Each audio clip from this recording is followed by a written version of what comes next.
متميزة وقيادة طموحة لنظرة مستقبلية مشرقة، ينطلق اليوم اللقاء العلمي الأول للمستجدات في طب الأسنان، ينظمه مركز طب الأسنان التخصصي في الدمام، وتحت مظلة مجمع الدمام الطبي أحد منشآت التجمع الصحي الأول في المنطقة الشرقية.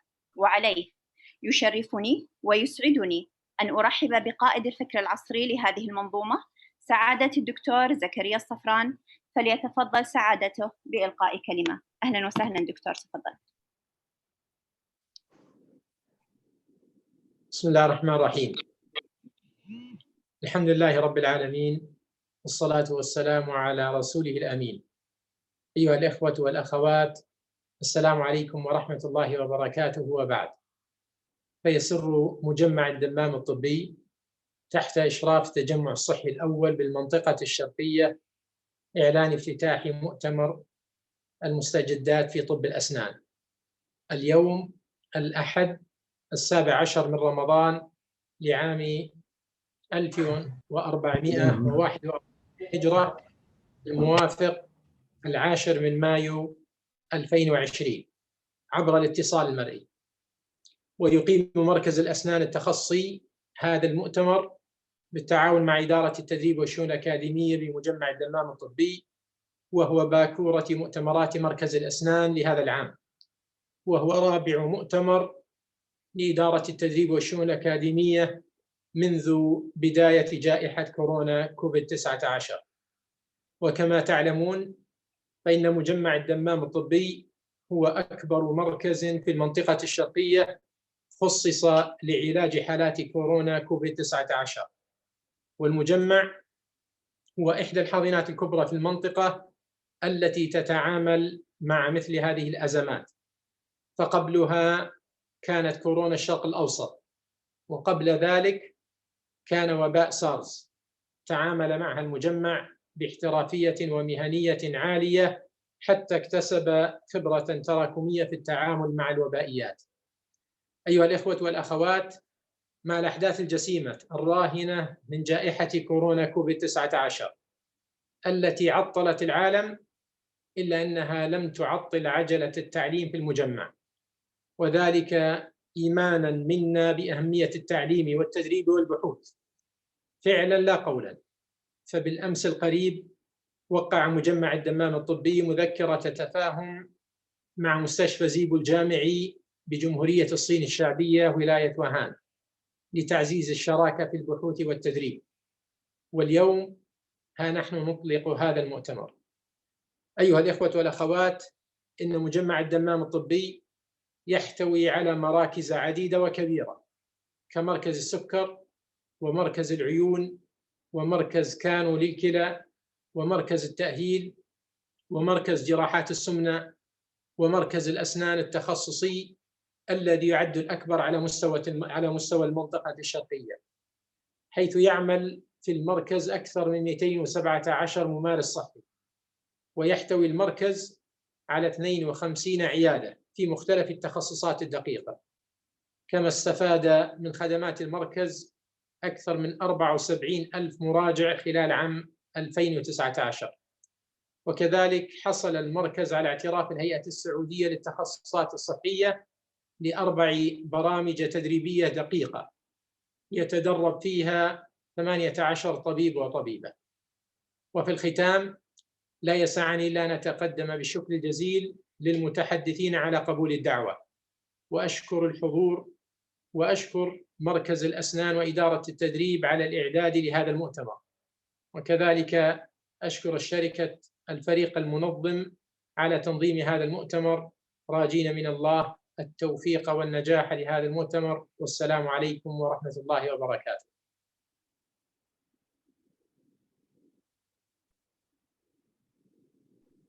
وعليكم السلام ورحمة الله. شكرا لك دكتور على حضورك، نتشرف بحضورك، وطبعا شاكرين جدا للدعم والتشجيع اللي لقيناه منك في أثناء تحضيرنا للمؤتمر، ونتشرف جدا بوجودك معنا اليوم. الله يحييك. For now, we will start, inshallah, our conference. We will start first with a speech from Dr. Khalaf Al-Wasi. Dr. Khalaf Al-Wasi is the director of the Specialist Dental Center in Dammam. And he is also the director of the Endo program, the Endo board program in Dammam Specialist Dental Center, and he is the head of the conference. So please, doctor, the mic is for you. Thank you, Dr. Ilham. Assalamu alaikum wa rahmatullahi wa barakatuh. Ladies and gentlemen, I would like to welcome all of you to our first conference online. Thank you for joining the Dammam Medical Complexes Conference on the Future of Dentistry. As you are aware, the COVID-19 pandemic required that we protect our friends and colleagues and move this conference to a safe space online. We are honored by the participation of many Saudi nationals and international experts who excel in their specialties and professional practices. And on behalf of the organizing committee, we look forward to your presence and participation to ensure its success. Thank you again, and the mic is all yours, Dr. Ilham. شكرا لك دكتور. Thank you again for your participation. Thank you for your presence, everyone. And now we will start the first lecture. We will start the first event in this scientific event. And بسم الله الرحمن الرحيم. نبدأ with our first moderator, Dr. محمد القحطاني. The mic is for you. Thank you, Doctor. Good evening, everyone. This is Dr. Mohammed Al-Qahtani, restorative resident at Dammam Medical Complex. It's my pleasure to have an opportunity to introduce chairperson of the first session tonight, Dr. Saad Al-Shahrani. Dr. Saad is a consultant in endodontics, obtained his Saudi board certificate in endodontics in 2011. Currently director of dental department, Armed Forces Hospital in Dhahran. Director of Joint Endodontic Program, the third sector. Since 2005, he is contributing in supervising and directing the Saudi board programs in Eastern Province, restorative and endodontic. Dr. Saad, you are most welcome. The mic is yours. Assalamu alaikum. مساكم الله بالخير جميعا. Thank you for the organizing committee for inviting me to be the chairperson in the first scientific session of the Dammam Specialist Dental Center Annual Conference, Future in Dentistry. For the audience for this session, for our colleague attending with us today, it's my pleasure to welcome all of you to the annual conference for the Dammam Specialist Dental Center, Future in Dentistry. For this session, we will have 3 presentations. Each presentation will have 30 minutes, and at the end of each presentation, we will have 5 minutes for discussion. So you are all free to write your question in the question and answer section, and we will try to cover as much as we can from your questions. It's my pleasure also to present our first speaker for tonight, Dr. Thomas Gabala. Dr. Khamis is an associate professor and senior specialist in oral and maxillofacial surgery and oral medicine. He is registrar in oral and maxillofacial surgery, Faculty of Dentistry at Garionis University, Benghazi, Libya. He was the head of the task force for modernization of the dental curriculum at Ajman University. He is an associate of the UK Higher Education Council. Plus his clinical experience, Dr. Gabala also have various experience in teaching and research.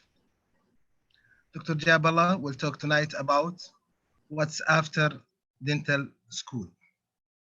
So please welcome Dr. Gabala. The mic is yours, Dr. Gabala. السلام عليكم. شكرا دكتور سعد على البرزنتيشن. شكرا دكتور إلهام على الانفيتيشن ودكتور خلف Thank you very much. It's a pleasure to be with you tonight, and I hope I'll be with you shortly in Dammam, inshallah.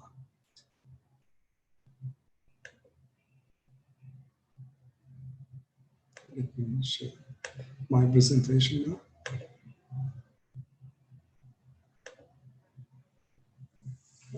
Is that on, Dr. Saad?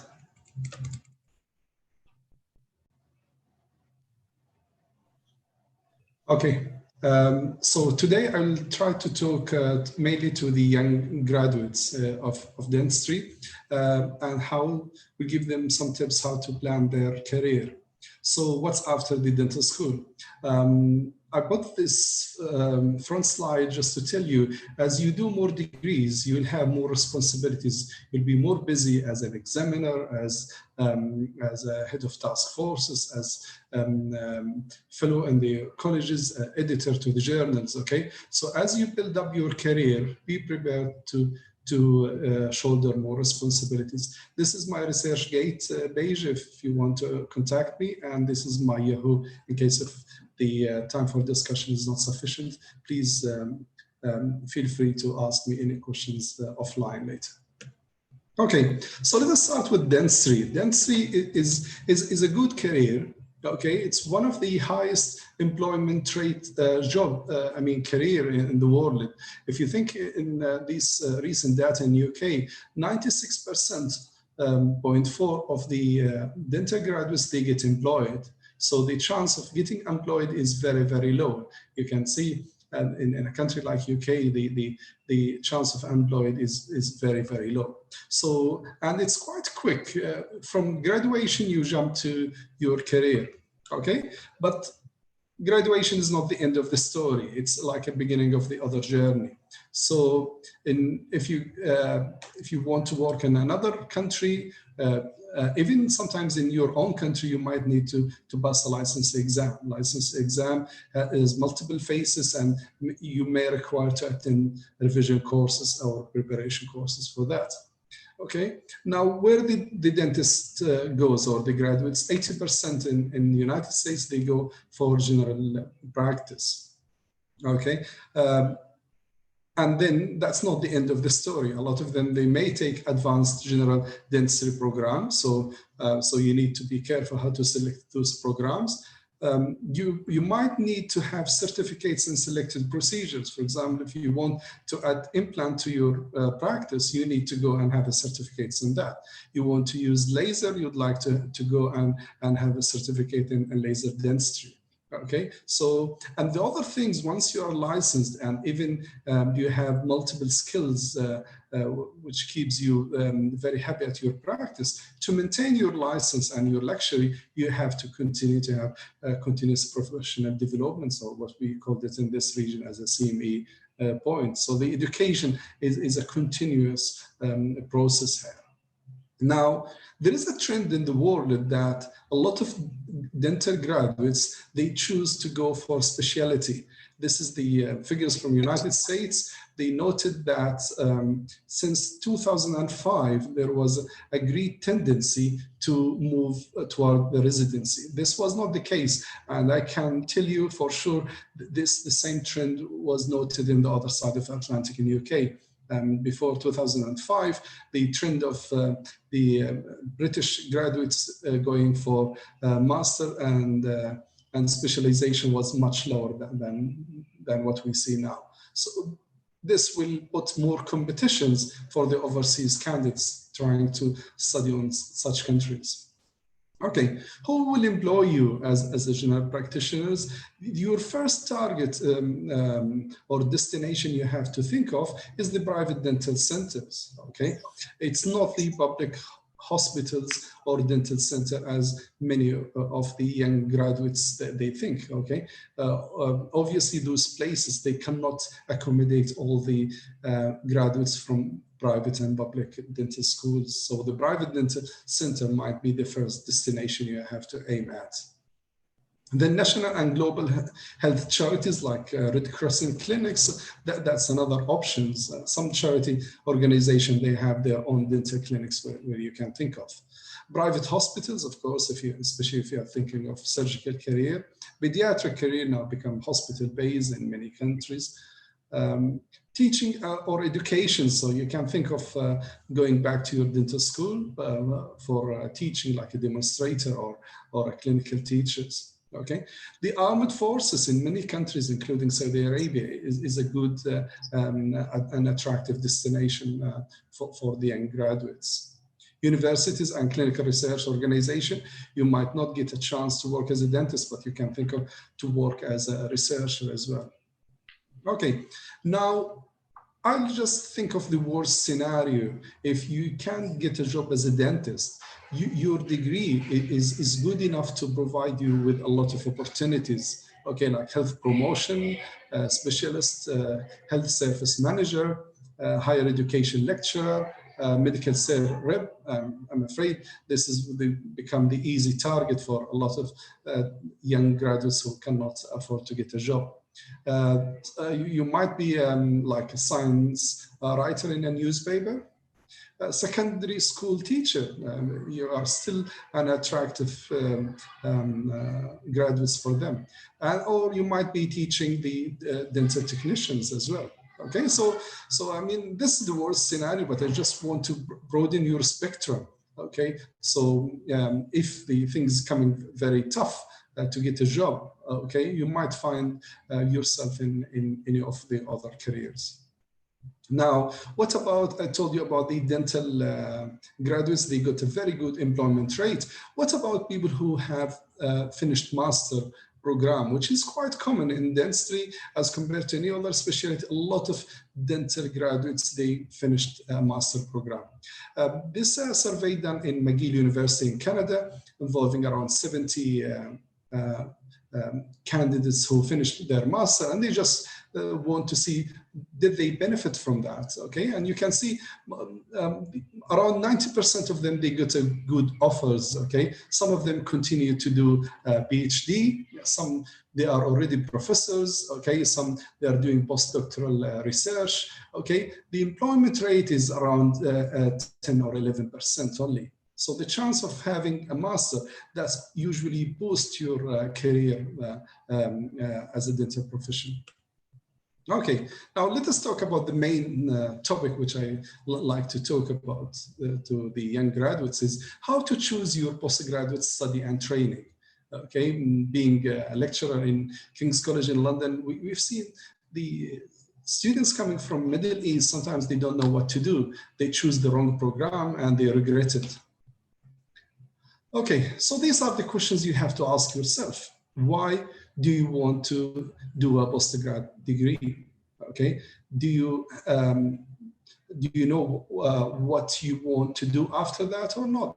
Okay, it's not you are having another couple of letters next to your name. Are you good enough? Okay, do you have a fund? Okay, what type of study is appropriate for you, and where you will study that? Okay, let us go through these things briefly. Okay, first of all, what are the types of studies you think of? There are too many degrees and you have to make sure you choose the one which fits you. There are some research degrees. So if you think of that, you would think to be academic or you think to be a researcher. So if you think of that, think of the best things, something like a PhD. If you are thinking of research, it's a waste of time to have a master, then you go for a PhD. Okay, if you want to be a real researcher, you might go for a PhD. Then taught master degrees, and that's what most of the people from Middle East are thinking of, just to become a specialist. Okay, these are like involving clinical training with some academic and small research elements. Okay, so you can think after finishing this to be a professor, but you can be a good specialist. Okay, then postgraduate diplomas and certificates, that's what you do to, to learn additional skills like implantology, laser, etc. Then professional training. This is if you are thinking to become a specialist, this is the best pathway. If you think to, for example, to become a consultant oral maxillofacial surgery, don't waste your time to do a research degree. Don't waste your time doing master in universities. You have to go through professional training. And at the end of this lecture, I'll talk about OMFS career in the world. Then why you would like to do a postgrad? That's a very crucial question. A lot of candidates, they don't ask themselves why they want to do this. Is it just for the interest in subjects? Because you like the surgery lectures, you become an oral maxillofacial surgeon. You like the content of the specialty. Or is it a career move? Oh, you don't want to become a general practitioner for a long time. I'd like to become a specialist, okay? Someone, like they're looking at their CV from time to time. Oh, still it's 2 pages. Okay, I'd like to boost my CV. Okay, some tutors, they recommend me to become a specialist. Don't waste your time to be as a general practitioner. Go and get specialized. I can tell you this was working very well at our time, but I think the young generation now, they know what they want to do. I think they cannot be guided very easily or be misguided by their tutors. Okay.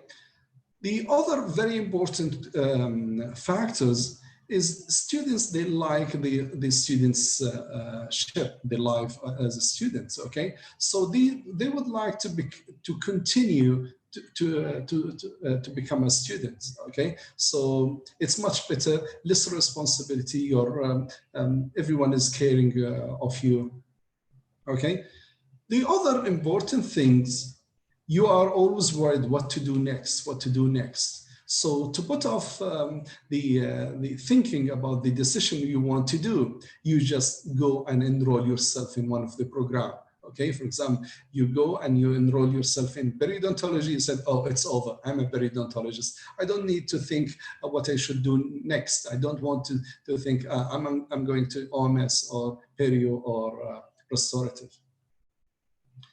And the other things now, because of the high competitions, I trust even this is the case in Saudi Arabia, here in UAE, it's very prominent now. The chance of getting a job for young general practitioners is not as good as before. So sometimes people will say, oh, I'll go and have a master and then I may get a better chance to get employed.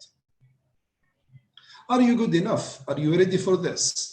A lot of students, they ask me for a recommendation. They ask me, okay, should I go for this program or the others? Okay, but if you ask them, do they have a fund secured? Say no. Okay, so if there is no fund, it's better not to think of. Don't make your mind busy with something which you are not planning to do it very soon. If you secure the fund, we'll talk about it, you can think of the plan. Are you serious enough? Okay, I would like to go for a specialist, but I'm fine. I don't know. I'm not very sure about it. Okay, the alternative is not too bad at all. I'm doing very well with the general practice. I'm getting enough money. I'm enjoying life. The working hours are quite flexible. I'm not in a push to go for postgrad. Where to study, that's always very crucial. Sometimes the easy way is just to continue at your university. If your university, college offer a program, okay, some students, they like, okay, I'll stay with the same tutors, the same faces, the same environment. I'm still in my family house. I know how to drive to that college very easily. Okay, so that, but it has an advantage and disadvantage. The disadvantage that you carry on with people, you learn a lot from them already. Okay, so sometimes you feel, oh, I think they already mentioned all these things to me in undergrad. So a newer exposure is always much better. To study somewhere else in your country, that's another option. A lot of people, they are not ready to travel away. They don't want to leave their family. They might be the one who support their family. So they might think, okay, I'll stay in the same country, but in another university, which is an option to be considered. Okay, for example, we are in Ajman. Next door, exactly next door, we have this state-of-art dental college, which is called the Gulf Medical University. Okay, so our students might think, okay, once I finish my DDS here in AU, I will go to GMU.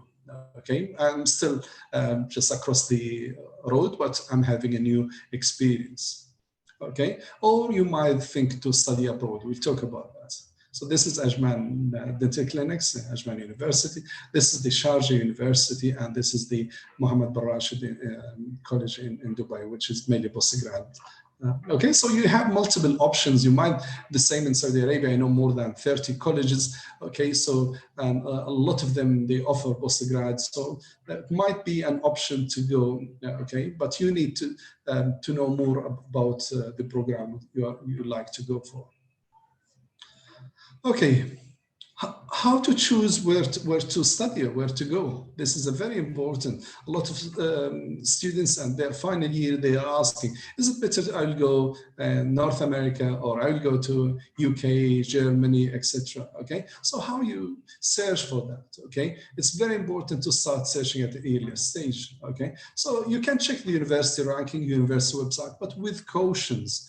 University rankings does not cover everything, doesn't tell you everything about the universities. Usually the universities are ranked based on certain criteria, okay? That criteria may not fulfill what you need. University websites, they are always very nicely polished, okay? Only the good stuff written there, so they will not answer all your queries. Ask your tutors, they can tell you more, hopefully with more honest, but the chance of bias is there. If you ask me about UK, I'll be biased to KCL, actually, King's better than Manchester. You talk to someone from Manchester, say, oh, Manchester is Manchester, okay? So it's better, okay, you take it, but you have to think of analyzing those advices. Visit the university. If you can have a holiday, hopefully after this corona epidemic over and the travel is back to normal, one of the best things you do, and I did this myself when I want to start my PhD, I did like a shopping in the universities. I went and meet people, meet the current students, meet the HODs and supervisors, and you can explore much, much more rather than looking at the website. Use social media. Social media is more open. People will talk. They can say all the good and bad about their colleges more freely. Okay, you will not see this in the university website.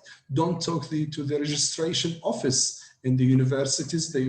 Their job is to recruit students. Okay, they will tell you our university is the best in the world. Okay, now how you can secure the position. It's usually you have to go through an interview, okay? In all good university will have too many applicants and they have to select. So it's the art and skills how to pass that selection process, okay? Now, apart from your current degree, okay, you need to look at the following, okay? Let me tell you something which might be, shocking for you. That's your degree is just enough to get you to the interview, not more than that. Your degree will not help you in the interview, okay? You have to prove yourself to pass the interview. Okay, so I can tell you that. So your degree and your AGPA or grades, that will not contribute more than 10 to 15%. Okay, your motivation is very important. Why this course? Why this university? Be very logical. Don't say because that's the only course I know that they take people from Middle East. Oh, that's the only university I found still their deadline is still opened, okay? So you need to be very careful. You have to show that I'm really mean this course, I really mean this university. I'm not interested to go somewhere else. I have the opportunity to go somewhere else, but I chosen this university. Okay, how secure is your fund? That's very, very important. Okay, now if you have a sponsorship from your government, you stand much better chance than you have a fund from yourself or your family, because that's unlikely to be very, very secure. You might sponsor yourself for a year, then the second year you might have a trouble. So if as an interviewer, if I have two people, I will have the one who's sponsored by a government, which is more likely to be sustained fund. Okay, your review reports is very important. Now, a lot of good university will not ask you to provide that letter of recommendation, but you provide a name of referees, and they will contact them confidentially, and they usually consider their feedback. Okay, of course, we always look at that critically, because we believe the tutors trying to support their candidates. Okay, but we can extract some strengths and weakness from the reference. Okay, what are your future plan is very important. Okay, so in some specialties, the selector think to choose someone who's going to stay, someone who's likely to settle down in that university or in that country. So there are certain prestigious degrees, okay, or positions usually are given to people who are usually staying in the country, they're not leaving, okay? While if you say, I'd like to have this and go back, okay, they will ask you what you do if you go back. You say, oh, I'm going to teach in a dental school, okay? They will, sometimes you'll have an advice, okay, go and just have any program which is fine for your college, okay? So if you choose something very sophisticated, they will ask you this question. Okay, your skills, that's the most important one. That's what will usually make you to pass the interview. Your skills, your critical analysis, time management, verbal and written communications, okay? That's what we refer as the workforce skills, okay? This is the most important things, okay? We have too many articles talking about that. The knowledge you get from your college is providing you with 10%, but the 90%, what you need to get a job is from those skills, okay? There are many references on this. I like all the young graduates to look at them. Okay. Now, when I'm working on the modernizing the curriculums, we have to think to raise the contribution of these courses in all dental schools. Okay, that's what makes people to take you. Is not because you are a good dentist, you know how to extract teeth or you know how to fill them. Okay, it's how you're going to work, the attitude, your personality, your time, skill management. It's very, very important. Okay, and most of the interviews now are going around those 10 skills. So I recommend everyone to look at that carefully. Funding now. Now, although you see plenty of fund, okay, advertised, but they're rarely sufficient for all the applicants, okay? And when I say insufficient in number, insufficient in quantity as well, okay, and quality. So if they sponsor you, they give you the fees, you have to think of the living expenses, okay? So, and if there are 10 applicants, it might be enough only for 1 or 2 applicants. And it's usually predetermined which countries usually they win it, okay? Our oil producing countries are usually not considered for fund from different universities, okay? Because they expect you to have either self-funded or a governmental fund. All the fund I talk about here, they usually go to the third world countries, okay? So you can think of that, may come from universities, okay? It may come from the other research funds, okay? Now, how much the study cost? You might think, okay, before I think of fund, I need to know how much it costs. Remember, the university set up their fees. It's not the government. And this is the same even in the private colleges in our region, okay? It can be, if you think about the common destination like UK and Ireland, it's very, very high for non-EU. Okay, currently it's more than £45,000 in UK, and it's approximately more or less the same in Ireland. Now, Germany and France, they usually charge only administration fees. There is no tuition fees till now, but that may not last for a long time. Okay, so the fees can be different, okay? So you have to think about that. But remember, when we talk about costs, we don't talk only about the tuition fees. There's a lot of other fees you have to think about it. And that's typical. Every graduate students, when they start, they should have a diary, and they have to control their budget very well.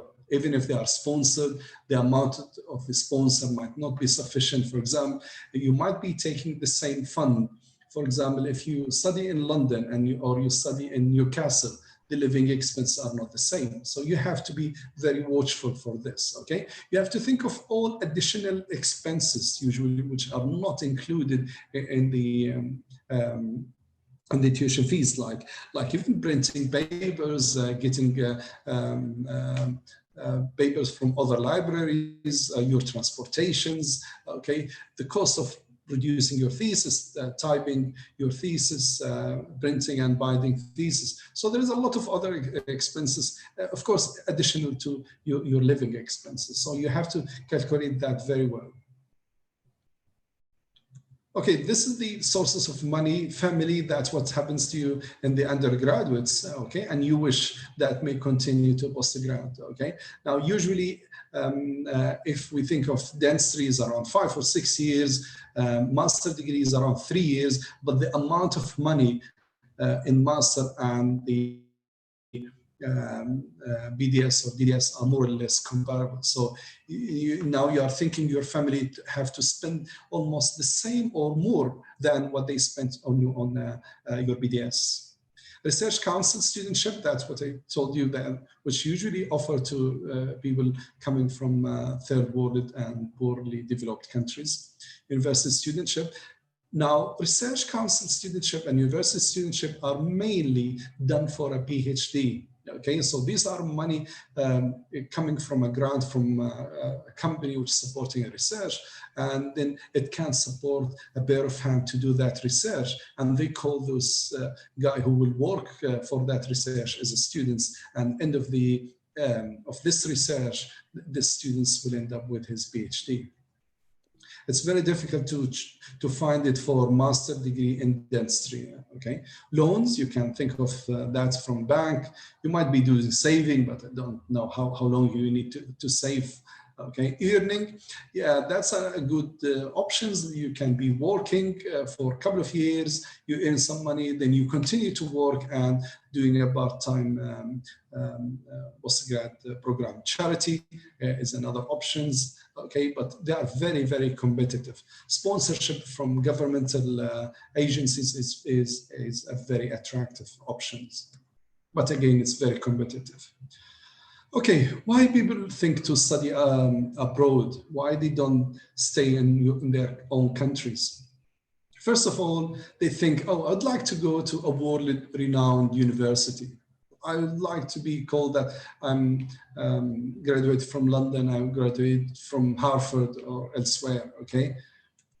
So the other things, I might think I don't have my area of interest is not available in my country. So I might go and, for example, I want to do a cancer gene therapy. You have to rush to North America or Europe to do that. You're unlikely to find all the facilities and expertise to do this. Okay, to improve the language skills. Some people, believe me, they go to certain countries mainly to learn the language, but in the name of they are doing their dentistry postgrad. Okay, people, some students, they told me, I'd like to go to UK so I can speak to the speak like the tutors who graduated from there. So, but I mean, we have to be more wise than this. You can learn the language without having a master in dentistry.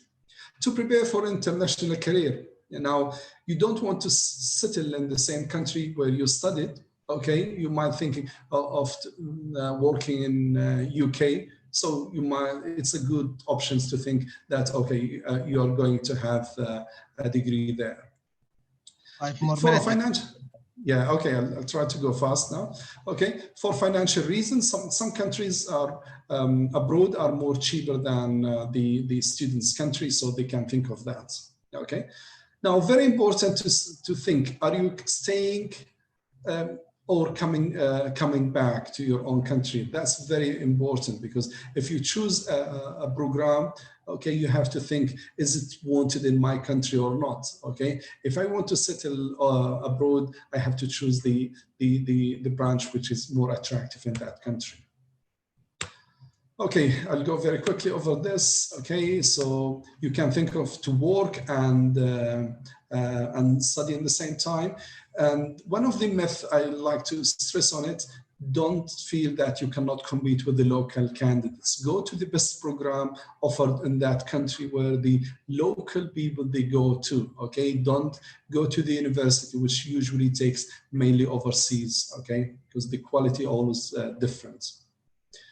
These are some websites I found. This is one of my articles which revise a lot of these things, how the Arab students choose their career. Okay, so you have to plan it very early. Okay,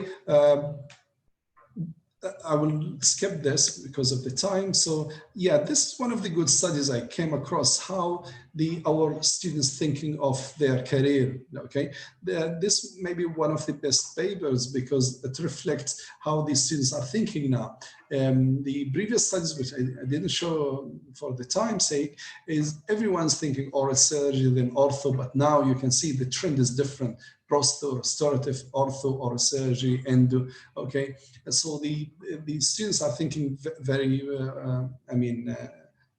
flexibly. Okay, they think of the occupational flexibility, they think of the income. Okay, the interest is not a priority as before. You have to think that there are a lot of universities offering programs. Okay, you can think of the ranking is a good way to choose, but carefully. Okay, when you choose your program, think of full-time or part-time. The problem part-time, some countries they don't give you residence based on part-time registration. So you have to think.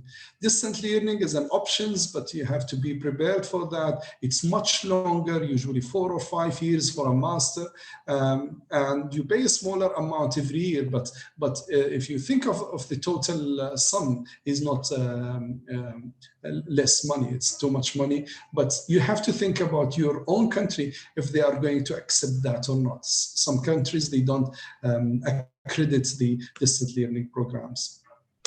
Very important to think of specialties when you go. Okay, some specialties are not registered in some countries. Okay, like restorative dentistry in the Arab world, it's very the people they confuse with conservative dentistry. They're not the same. Now you can see the maxillofacial surgery as a dental specialty in UK, but you have something called oral surgery. If you enroll for oral surgery, it does not involve maxillofacial training. Okay.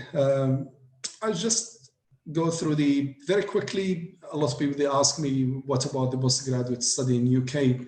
In UK, you have clinical courses, which usually focus on the clinical training. Like there is some MSCs clinical, so you have to see the content, it's not the titles. Master of Dental Sciences or Master of Dental Specialties are the most prominent programs and very competitive. It involves 3 years structured clinical training and research. Diplomas are not recommended. They are usually shorter programs and they don't add much to your career. There are research and academic degrees. You have to think of them. If you think of them, don't claim that you would like to work as a specialist. Okay, now PhD, a lot of people, they get confused with Mphil or PhD. Now, UK university will not register you as a PhD student, they register you as an Mphil, then you'll get upgraded in case if the things are not going very well with you, you leave with a degree called Mphil, which is a bit higher than master and less than a PhD, okay? It's usually now, it's only 3 years, so you should not accept staying 5 and 6 years, okay? And it's your own work in a structured program, okay, and the role of supervisor is just to guide, but you are the one who plan everything. Okay, then the clinical degrees like fellowship, which is terminated 67 years, for 67 years it was running and was terminated in 2002. Now still only the Irish one and the Scottish one still running mainly at overseas, okay, and they are not the previous degree at all. I can tell you, I'm examiner in this college and the exam criteria and content are not the same at all. Okay, MFDS was run for only a few years, then it was suspended. Still the Irish and the Scottish, they run it overseas, mainly in our region and in India, but that's not a requirement for any training. MJDF is the current degree in UK, and it's mainly to get a dentist at a higher level, but it's not a specialty at all. Okay, the registration exams is very important. If you think of the UK, again, there is an ORE, Overseas Registration Exam. It has multiple phases. You supply your papers, you pay money, you wait for them to tell you you are eligible to sit the exam or not. Then you have the exams, then you have the internship you have to do it again. It's called vocational training, which is very competitive there. Okay, so you have to be prepared to spend around 2 years to clear this. Now, what will happen after the Brexit? Things are not very clear. Even the EU dentist who is working in UK, the situation will not be clear. We have to wait till the end of 2020 to know the new regulations coming from the General Dental Council. Okay, very briefly, in a minute or so, is what's max fax in the world, okay? It's traditionally, it's like a bike with 2 wheels, medicine and dentistry, okay? But not the consistently over the world. Most of Asian countries, they go with only dental degree, okay? And the training varies from 3 to 6 years, okay? Now, if you think of other countries, they may have a longer one like Hong Kong, Japan, which is around 4 to 6 years. Now, let us think about the countries who thinking that maxillofacial should have a medical component. Now, there are two schools of thought. Yeah, I finished now. Okay, this is the last couple of slides. In North America, the medical training is incorporated in your training. Okay, and the program started as a 4. Now it's mainly 6 years. Okay, which involve the medical training. In UK, still it's a separate. You have to have 2 degrees. Yeah, so you go to medical school, you go to dental school, you have like a 2 internship, then you have the surgical core training, then the specialty max fax. It's the longest career you can think of. It may span for over 15 years or more. Germany, it's a pure medical, but they will ask you to have the dental degree, okay? But it's the degree is regarded as a medical degree. In France, it's a pure medical. There is no dental graduates enrolled for this. Okay, I'll leave it there and I'll be happy to answer any questions. This is my email where you can ask me any questions offline. Thanks a million. Thank you so much, Dr. Gabala. Thank you. And on behalf of the Dammam Central Hospital, we are thankful for such great and informative lecture. Thank you. And inshallah, we are looking forward to meet you soon. We have a couple of questions, but for the time, we just have 2 questions. One of them talking about joining the postgraduate program is not easy process now. What's your advice for general practitioner while waiting the acceptance for their desired program? I think professional development is very important. That you can keep your skills alive, you can advance them. The dental curriculum for the time being does not cover all the demand of the dentist. Okay, so there is a lot of rooms for professional developments, which can make the dentistry is more attractive, more versatile, and more profitable as well. Okay. One more question. The participant asked about, he had 2 master's degrees and 1 PhD certificate, and he's still unemployed. From your experience, you know, employing process is not also easy now. How is the situation in Gulf country and UK compared to Saudi Arabia? Okay, now it's always about planning. You might have degrees, but you don't get a job. Now, remember, a lot of universities are getting saturated, and the average span life of academic might last more than 30 years. So the slots are not very easily, okay?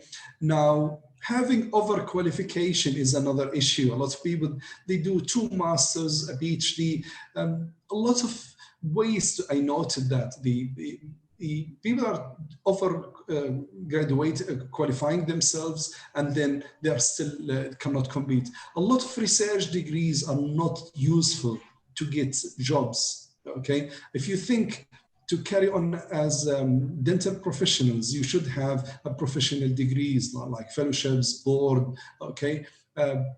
If you think to be academic, you have to go with the research. Now, if you have a research degrees, you should not limit yourself to a teaching job in a dental institute. If you have a research degree, you can work in other schools. You can work in School of Medicine, you can work in any research center. So I listed even a lot of options. I mean, I feel it's not well justified for someone with those degrees to stay unemployed nowadays. I think it's a matter where you are searching. Don't limit your search to dental schools. Private dental schools, they run with very few manpower, okay? Sometimes they have one orthodontist who runs their programs, okay? If you are orthodontist, they will not take you. Okay, so you have to think widely, and I'm sure it's very hard to justify someone with research degrees that they don't have a job. Thank you very much, Dr. Gabala. We still have a couple of questions. If we have time at the end of the session, we will ask you to answer them. Thank you, and we'll move to our second speaker for this session, Dr. Iman Nasim. Dr. Iman has Saudi board certificate in adult neurology from King Faisal Specialist Hospital and Research Center, KSA. She has clinical fellowship in multiple sclerosis from USA. She has PhD in neuroscience from Australia National University. Currently, Dr. Iman is a consultant neurology and multiple sclerosis and neuroimmunology specialist at King Fahd Specialist Hospital, Dammam. Dr. Iman will talk about research future and vision. Where are we now? The mic is yours, Dr. Iman. Assalamu alaikum, and thank you so much, Dr. Saad, for inviting me to speak in this conference today.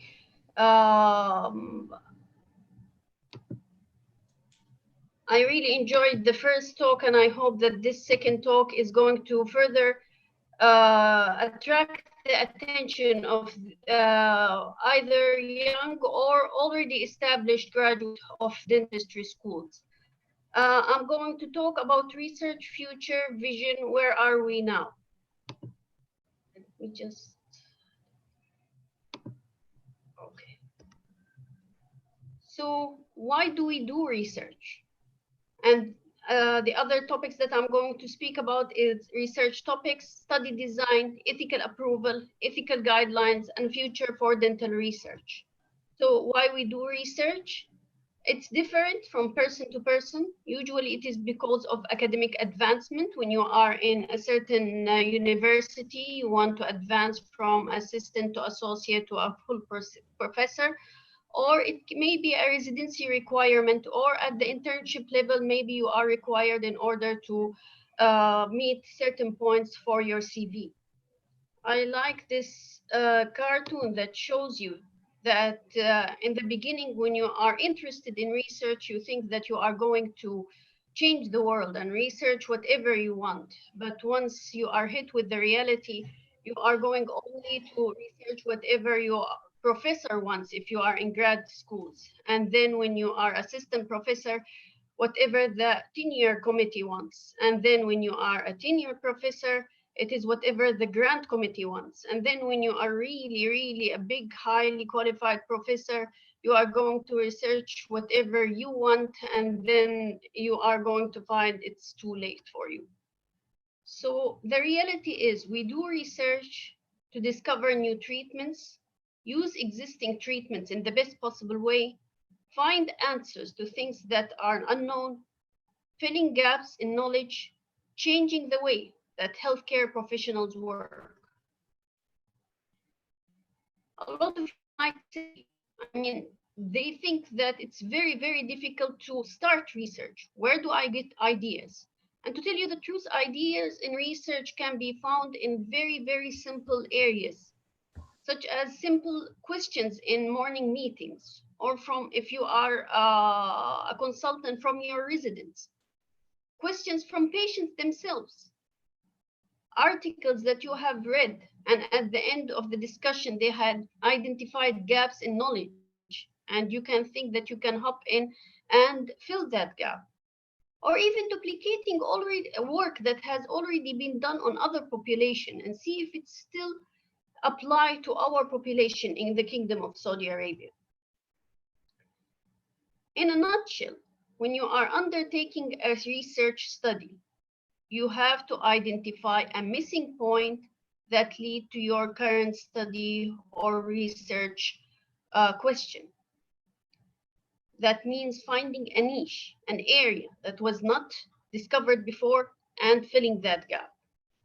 But before also you jump to your idea, hold on a second and think about feasibility. Can you really do that research or not? Do you have the adequate resources? Do you really have access to the data that you want to research?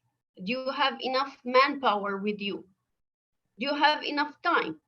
If you are having a graduation project that's in a couple of months, you cannot undertake a very, very big research project.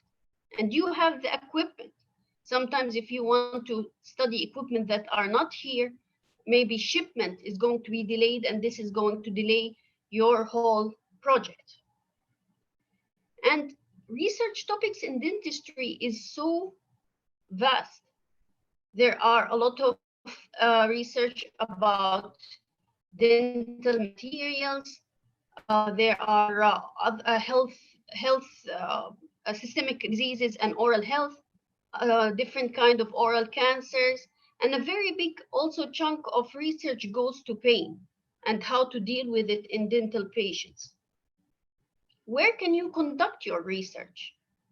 And for people who want to do dentistry research, it can be conducted in all levels: tertiary hospitals, secondary hospitals, primary care centers, and also into general public. And I'm going to give you examples of that.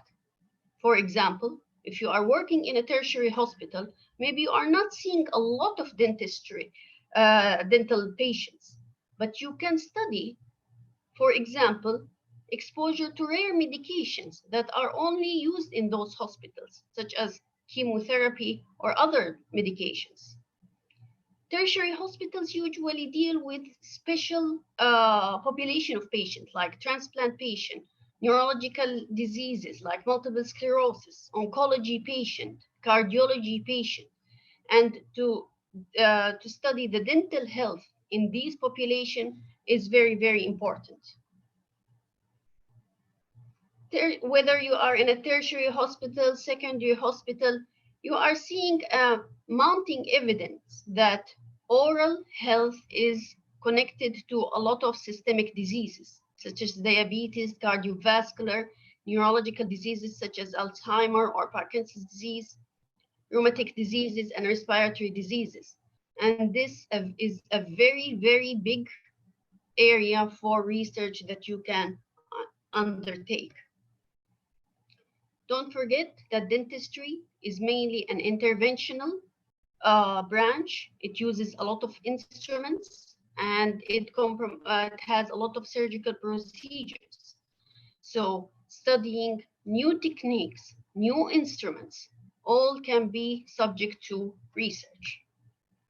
Primary care, you can do a lot of research regarding awareness, public health projects, or school projects, or surveys that can help you do your projects. I don't think that there is any talk these days without mentioning the COVID-19.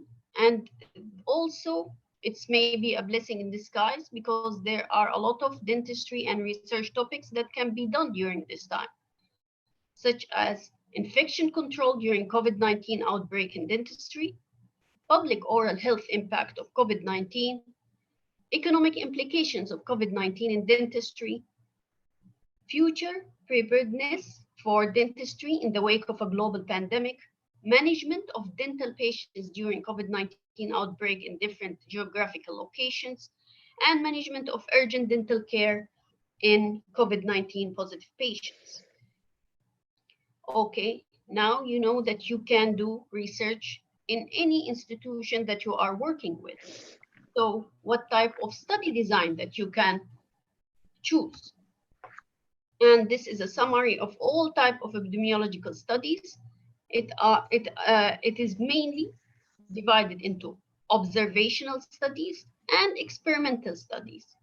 Observational studies, it can be population-based, as we said, you can do surveys, or individual-based, such as descriptive or analytic.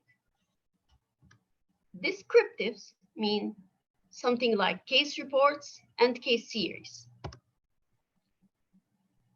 And in case reports and case series, you present a complete picture as much as possible about a potential exposure faced by the individual. It is important for identifying new health hazards, and it acts as a catalyst for future study. It is very easy to do. No comparison group is needed. Usually it deals with unusual and dramatic outcome, and it is sufficient for hypothesis generation. So you are going at the end to say more studies are needed to explore that the observation that are found is replicated. But the problem with it, that it does not provide sufficient control to allow for generalization of conclusions. The analytic type of observational studies are either cross-sectional studies, case control studies, or cohort studies. And to differentiate between these three, I want you to pay attention to 2 points. Number one, the exposure and the outcome. The exposure is usually the risk factor, or what is known in statistics as independent variable, and the outcome is the disease or the dependent variable.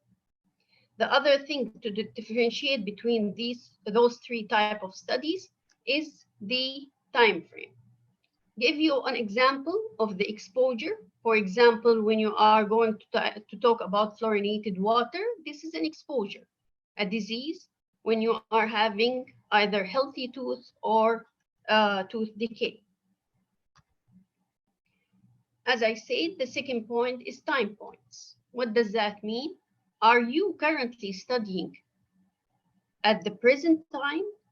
Are you studying what happened in the past?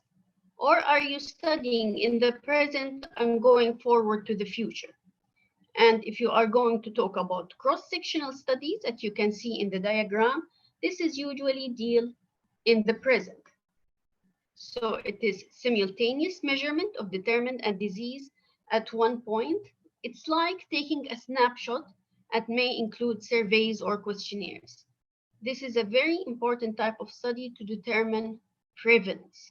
The problems that it can have selection bias if you are not careful in choosing your population, and you need a very, very large sample size. And the advantage is that it is quick and based on existing data. Case control studies, it's usually in the present and goes backward in the past. And as the name implies, case control. You are starting with the case, the disease. As we said, you can choose a disease like tooth decay and a control, a healthy tooth, and go backward and look for a certain exposure, whether that exposure happened to that patient or not. But the most important thing, you are starting with the disease itself. This is opposite to cohort studies. Start with the exposure, and then you follow up prospectively until a disease develops, or you go retrospectively looking at that exposure and see if the disease developed or not. But the starting point is the exposure.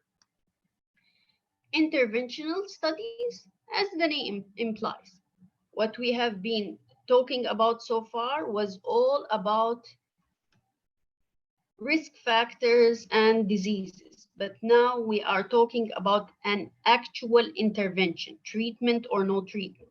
So it is either the known randomized controlled trials or clinical trials or an unrandomized trials. Once you have gathered your data, you have entered it into database, cleaned it, properly manage it, the next step is to carry out statistical analysis. And once everyone hears statistical analysis, this is what happens. Everyone goes into fear. Everyone looks at statistics as a different language that they are not aware of anything about. And what I want to tell you is, don't fear statistics. This is only one tiny step in the process of doing research. You are going to generate your protocol, you are going to approve it, you are going to see your patients, collect your data, and then you do the statistics. And even if you are not strong in statistics, currently there are a lot of resources like universities or statisticians that are in research centers that can help you with that. So don't let statistics be the part that makes you not undergo research. Once you have formulated your proposal, ethical approval is the next point.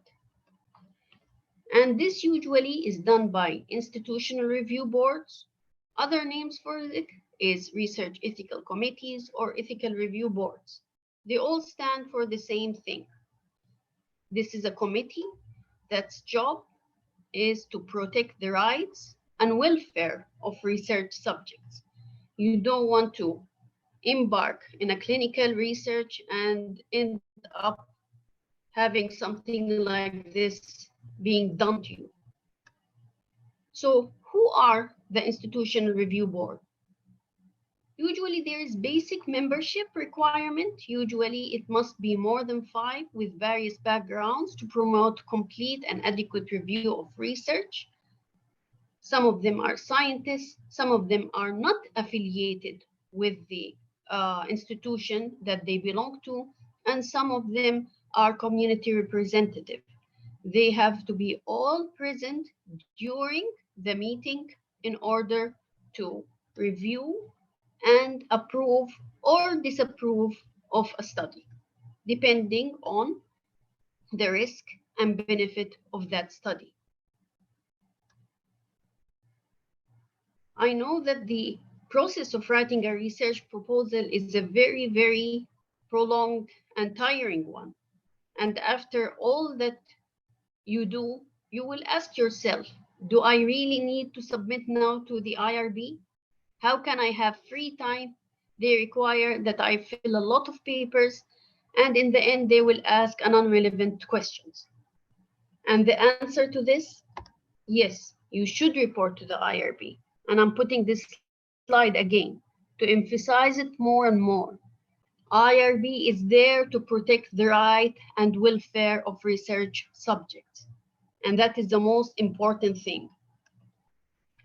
I know that there are multiple forms that they require, such as your CV, proof of training courses. We should make sure that you are trained adequately in order to be to know that you have basic grasp of ethics in research. We need to see the full protocol. We need to know if the protocol need informed consent or not. And that's a very, very important document. I know that in my experience, it's the document that researchers pay least attention to. Informed consent is that link between you and the participant. That is the opportunity to get that participant. If you do it completely and you really give that participant your enough time to talk about your study, what are the benefits, what are the side effects, be as truthful as you can, then all the work that you did developing that protocol will not go into waste. Also require data collection sheets. If you are using surveys or questionnaires, we need to see them there in order to go over each question and make sure that it is not going to provoke any either psychological upset to the participant or asking sensitive questions. If you are doing advertisement, we need also to have them. Investigational brochure, if you are using a drug, or also in dentistry, it's very important, devices, you need to have a brochure about that device or drug. These brochures usually list all the trials that led to the approval of these drug or devices, and also what are the side effects of the drugs. A letter from hospital or university, if it is external research proposal, and signed good clinical practice checklist. Good clinical practice is something that I'm going to talk about in just a few seconds. And here comes another question. Which IRB should I submit to? As you know, currently that there are, as we said, you can do the research on different sector of healthcare, and some of them do have established IRBs and some of them don't. Currently, there is a new model for IRBs. It is proposed by the General Directorate for Research and Studies in the Ministry of Health, in having a central IRB, and then underneath its umbrella, it's going to have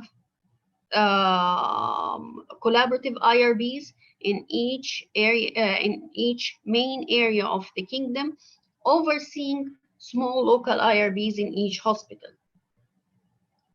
And this has been distributed into the Western, Central, and Eastern province areas, and some of the hospitals have been already designated.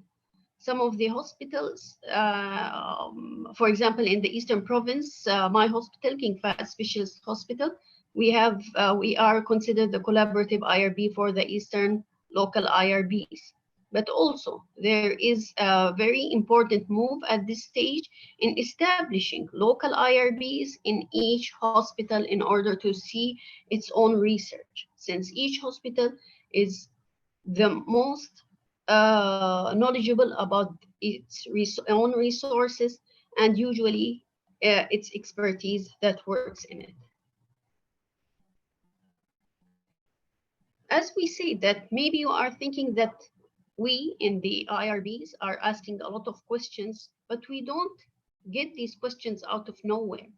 We have research ethics resources, and these resources has been generated due to multiple events that happened over history that triggered the need of research ethics rules and regulation, starting from the Nuremberg Code, going to the Declaration of Helsinki, going to the Belmont Report,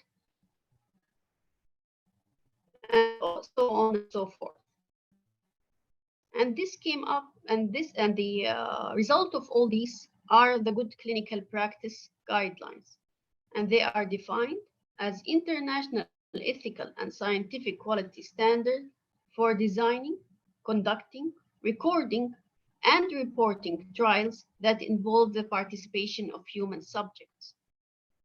Compliance with these standards provide public assurance that the rights and safety and well-being of trial subjects are protected, that it's consistent with the principles that have their origin in the Declaration of Helsinki, and also that the final data of the clinical trial are credible.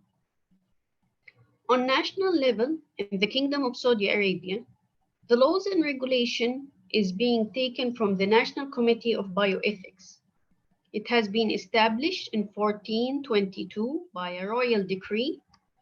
And once the National Committee of Bioethics, or also known as the NCBE, was formed, it became mandatory for all organizations conducting research on living organisms in the kingdom to comply with the rules issued by the committee. This committee belongs to مدينة الملك عبد العزيز للعلوم والتقنية, King Abdul Aziz City for Science and Technology, which is part of International Council for Science. They have their manual, which is revised for its 2nd edition and entitled Implementing Regulations of the Laws of Ethics of Research on Living Creatures, and you can find it in their website.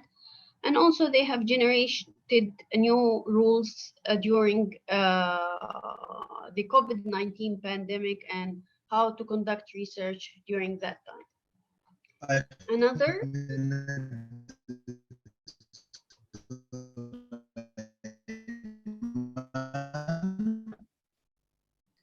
Okay. Okay. And I'm almost finishing. The other regulatories are the Saudi FDA, and they have regulations, requirement for conducting clinical trials on drugs. And what does the future hold for us? I think the future is very, very bright, especially with the establishment of the first dental research committee in the Eastern Province, in Dammam Specialist Dental Center under the supervision of Dr. Khalaf Al-Wasi, Head of Dental Center, and Dr. Basma Al-Maghlouth, Vice Head of Dental Center. It has multiple aims and objectives to increase the awareness of research methodology and to collect effective data for future strategies and decision-making, and to help qualified candidates for board entrance requirement, raise the bar for board graduate by encouraging them to do research, enhance teamwork and cooperation, improve the multidisciplinary approach between departments, provide best updated evidence-based service to public, and to collaborate with health and academic institutions on regional and national level, and to train future dental graduates on the forward research thinking, and to familiarize community and public with research for future participation. Here are lists of some of the projects that they are already undergoing. And they are being very active in hosting a lot of webinars at this time about research proposal and IRB, and also the good clinical practice that you can all find on the event group YouTube. Also in our hospital, King Fahad Specialist Hospital, we are doing a research training course. Also, you can find it on the same YouTube channel. And these are our website. If you want to submit to our hospital, it's usually under the Research Executive Administration, King Khalid Medical City. And these are some of the numbers that can help you if you are having any queries about biostatistics or IRBs. Thank you so much. Thank you very much, Dr. Iman, for your informative presentation. We have a couple of questions. There's one question about what is the simple requirement for conducting research? Okay, it depends on the type of research. If it is clinical trial research, you have to have, for example, medical or dentist on board in order to see if there is any side effects.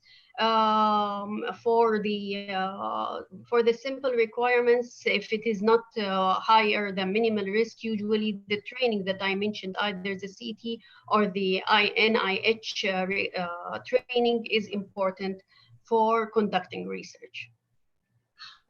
Okay. Another question, what kind of research I can conduct if I am full-time clinician? There are many, as I specified. I mean, you can see the exposure, you can see case reports, you can see something strange you never saw before. You can see that if you are doing some kind of surgeries, that some kind of change of technique has resulted in a different outcome. I think opportunities are a lot. I know that the time factor is the problem, not the lack of ideas. And that's why I encourage full-time clinician to create a team of these enthusiastic graduates to be with them and help them in doing the project. I think collaboration is the best key for doing research. You cannot do research by yourself. It's truly time-consuming. And that will lead for the next question. What's your advice if he or she wants to start a research, but there is no mentor beside them? How can we get proper guidance to do every step? I think mentorship is very, very important. I think that you have to start with the idea, see which one is really specialized in the idea that you are interested in, go to them, approach them, tell them that you are enthusiastic, that you are going to take the full capacity of gathering the data. Take the help of others. As I showed you, I know that my slide was very quick about that in our hospital, there is a statistician that you can consult with, even if you are not from our hospital. There is an epidemiologist that can help you with the the study design, even if you don't belong to our hospital. And also an IRB office that can help you, even if you don't belong to your hospital. And if you want, I can just put the slide back. Yeah, please. For anyone who wants to take these numbers. Also, one of the questions, they want to know how to contact you, if you can help them in their research. Okay, and this is the first one, لجنة أخلاقيات البحوث, the IRB at kfsh.med.sa. Usually, all the queries about research goes to that email, and I check it daily. Okay. Our last question. After conducting the research, what is your advice for the process of publishing the research? Okay, I think that question is a whole talk by itself, and I think that it's a very, very important question. We still have 4 minutes, Doctor. Okay, take your time in writing, consult your mentor, go over proofreading. Don't submit just for the sake of submission. Make sure that all the spelling is correct, the scientific writing is correct. Be familiar with the libraries like the EndNote and how to use them. Select a journal that is relevant to the type of study that you want. I think that there is a small, if you can go to something called Nature Masterclass, it's very important, very nice brief videos that the journal Nature is giving about how to publish, and I think that's a very, very important resource. But I think that this is a very, very big topic that really needs a lecture by itself. But I agree, it's a very important question. Thank you again, Doctora, for very informative presentation. Inshallah, we're looking forward to meet you, inshallah, soon. Inshallah. Inshallah. Inshallah. Allah ya'afik, man. Thank you again for inviting me. Okay. Our third speaker for this session is Dr. Rasha Sheikh. Dr. Rasha is an associate professor at Imam Abdurrahman bin Faisal University. She obtained her bachelor degree from Cairo University, master degree from Indiana University, and she is an American board certified in operative dentistry. And since 2012, she is a full-time faculty at Restorative Dental Science Department. Dr. Rasha will talk tonight about technology and dental education. The mic is yours, Dr. Rasha.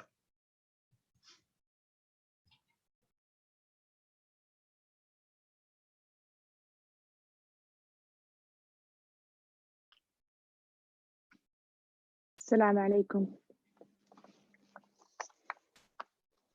So, assalamu alaikum. I would like to start by thanking the organization committee for the opportunity to participate in this conference. I'm honored.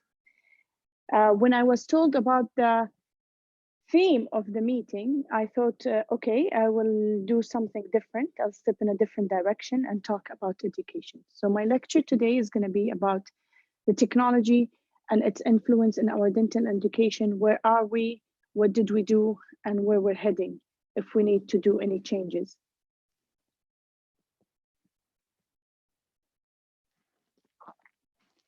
So the digital revolution that is transforming every aspect of our world is also impacting dentistry from different aspects. We have different softwares available for educational purposes, designing appliances, patient management.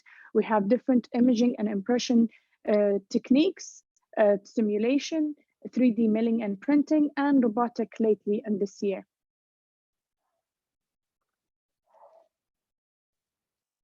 The digital revolution that is transforming every aspect of the CBCT is the first part of the imaging, the new technology that's been implemented in every clinic nowadays. It is used in planning and treatment of patients. You can see the skull and the teeth in a 3D. You can see the thickness of the bone, the position of the teeth, the nerves and the blood supply in exact position, which give you a precise treatment and a precise procedure to decide and to treat. That's the first software I'm talking about. The second that I will talk is impression. And I'm briefly covering the technology nowadays because this is what our student or our graduate dealing with in the clinic. So the impression, we have a 3D impression and we use it plenty these days with the ortho treatment or a prosto treatment, or even to design or change the smile. The impression, a digital impression, is helping with the eliminating the plaster and the impression material and making the process faster and more faster workflow, smoother and flexible. The Smile Design software, which is a 3D visualization of the present oral condition and what we are planning to do, give us the ability to visualize what we are able to do or what we are visualizing or imagining, and the same way visualize it to the patient. So it might help with the decision and revising the clinical step and what do we need to do to reach our goals. So that's another software to consider. After planning and treatment decision, we start with the impression and we start with the procedure. We have the milling and the printing. The current technology uses computer-assisted design with computer-assisted manufacture, the CAD/CAM, to mill a tooth from a 3D scan. The 3D printing has already taken the dental world by storm, practically in the lab market, where it's improved model marketing, wax up, surgical guides, and more. The 3D printing drastically changed what dentists can do in terms of cost, speed, and accuracy. Experts say that the technology innovation will ultimately improve the broaden access to dental care allowing for the same day care that translate to fewer office visits and making the healthy smile more affordable for public.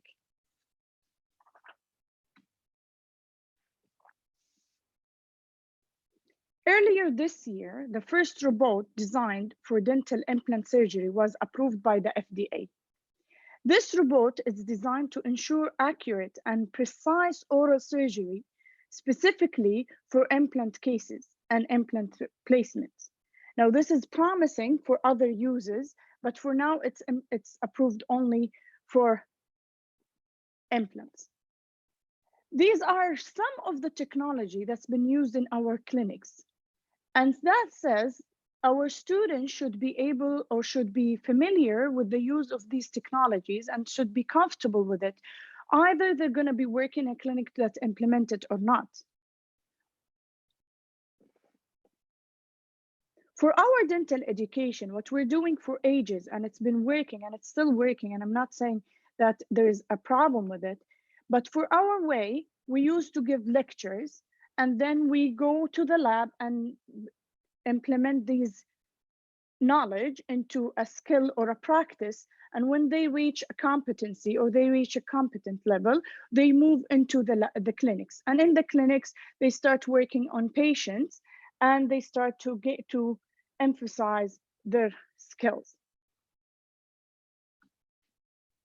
Back to my technology slide. We talked about these available in the market. I'm going to talk now about the technologies available to help or aid our education process. There are obvious potential advantages to using digital technology in teaching. Virtual anatomy, for an example, or haptic feedback, improved digital charting methods, and other innovation offers many opportunities to make preclinical education more efficient. Starting with the educational software. At our school back in 2013, we started to use a 3D tooth atlas in which they can vision the tooth in a 3-dimensional option. And this software was available for each student in their own laptop and for the lecturer. During the lecture, the student can manipulate the tooth and rotate it in a multi-axis, and they can view the tooth either in a virtual view or a real view or an X-ray view. They can section it, they can remove part of the tooth like the enamel and view the dentin, or remove enamel and dentin and view the pulp, which help the student to see what we're talking about instead of relying on their imagination and their visualization. And it helps for interactive lecturing. The software had too a synopsis that helps with the information, like their studying or the information that's been discussed in the lecture. They have a self-assessment tool in which they can do exams or they can self-assess their learning and through identifying teeth. And they don't just identify the features and the tooth itself, but they can identify the tooth in the arch, whether it's upper, lower, right, or left, or which tooth in particular. And it does give feedback to the student according to their performance. When we applied this software, we did a couple of studies to see the response of our student and whether they actually found it interactive or find it helpful or not. The first study was whether they are satisfied with the learning process and whether they feel it's helpful or not. We conducted the first study when the first year we applied the software, and then the year after with the next batch.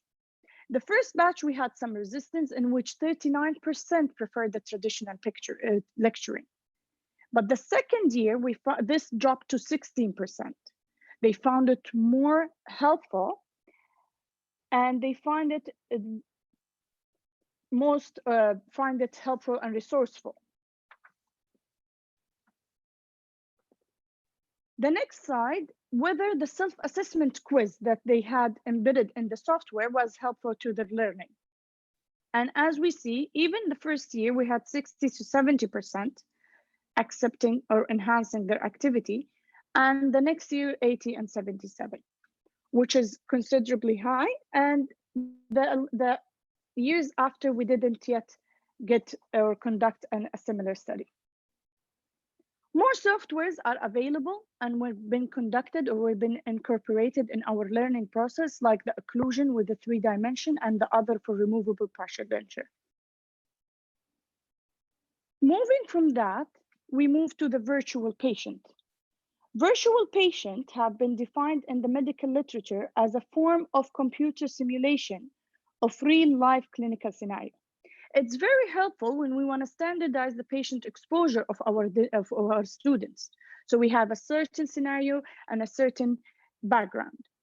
Or maybe when we have a certain scenario that's not available in the region, or a rare scenario that we want to discuss with our patient.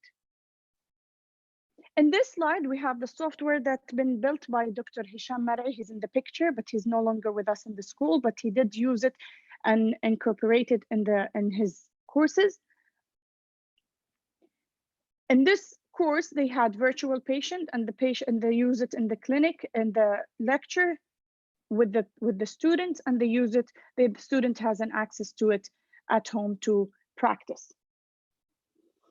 The virtual patient in the software can have a linear passive design that is similar to the paper case as used in case-based learning, which involve a single path through history, examination, diagnosis, and treatment planning.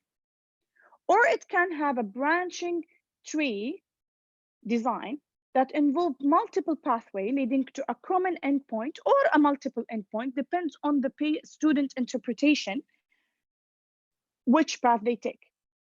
The student can complete, as I said, the virtual patient assignment in groups or individually, or with the faculty.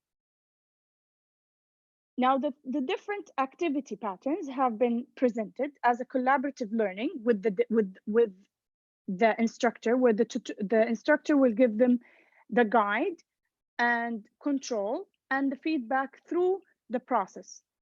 Or it can be an independent learning in which they do it themselves as individuals, and then the tutor has a role in the end to give them the feedback. They did a couple of studies to look at the effectiveness of the virtual patient, where they have an immediate measurement of the knowledge retained and then delayed in after 2 weeks.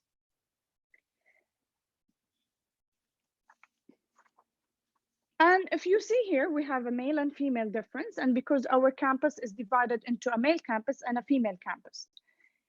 The use of virtual patient in a collaborative learning activity is more effective than it is used as independent learning activity in enhancing student knowledge and retainability or retention of the knowledge that's been taught.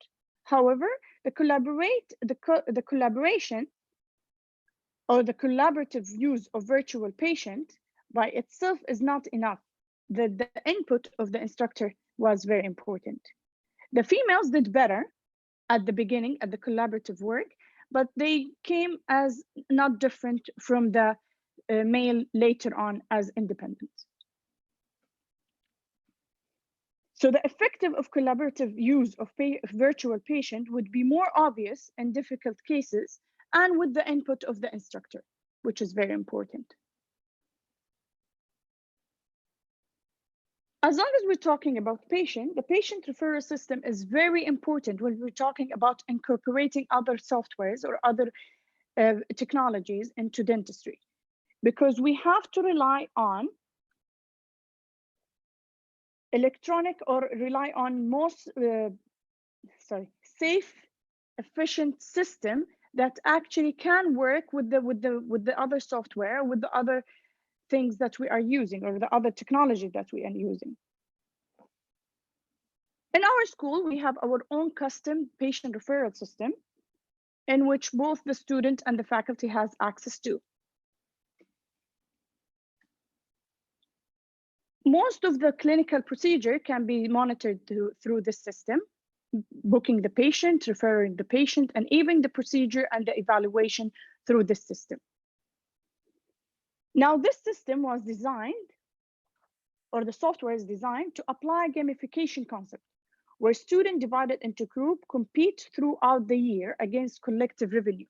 And at the end of the year, they rank them into the most, or who got the most revenue. Now, it represents a gamified self-directed learning experience, creating a motivative and competitive environment, encouraging the student to practice more in an enjoyable learning process. And since it was implemented, we found that the student actually liked it and found it very useful. And the competitive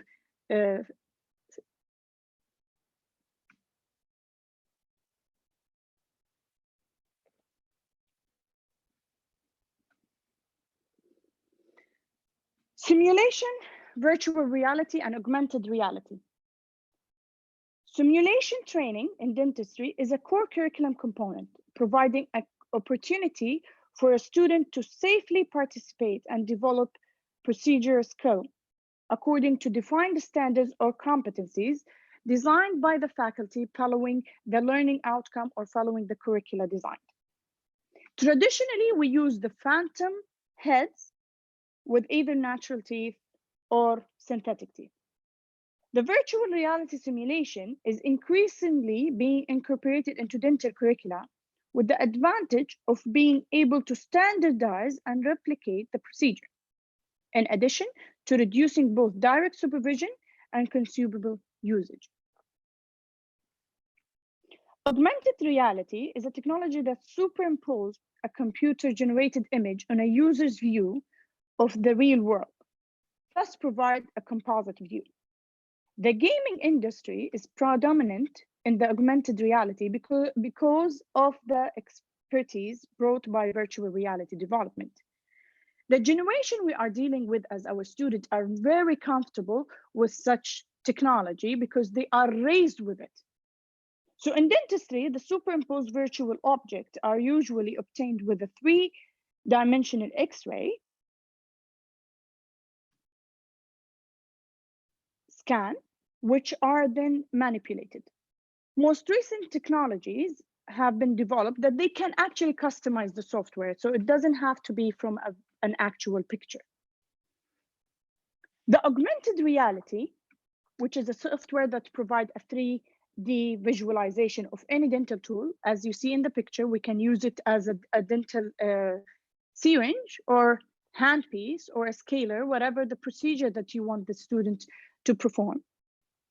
It gives a real lifetime feedback as if there is a clinical assessment or a clinical faculty with it.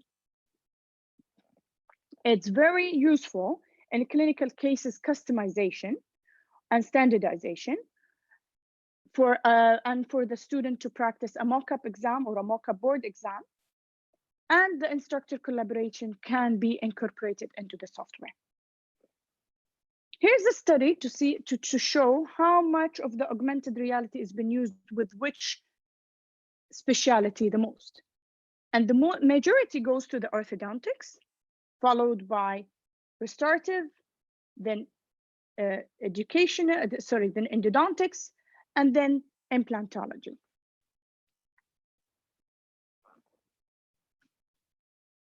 Another concept of virtual reality is the haptic virtual reality. And here we don't see a phantom lab. Here is the haptic virtual technology, which is a technology that can create an experience of touch by applying forces, vibration, or motion to the user. Pioneered initially by aviation, the addition of haptic technology to virtual simulation gives the user an element of sensory feedback that can potentially improve realism. For example, in dentistry, the student can actually distinguish the difference when they're cutting through enamel and denting through the senses. I'll just leave you with this video to explain the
Now, both virtual reality and augmented reality give the student feedback on the picture or on the screen.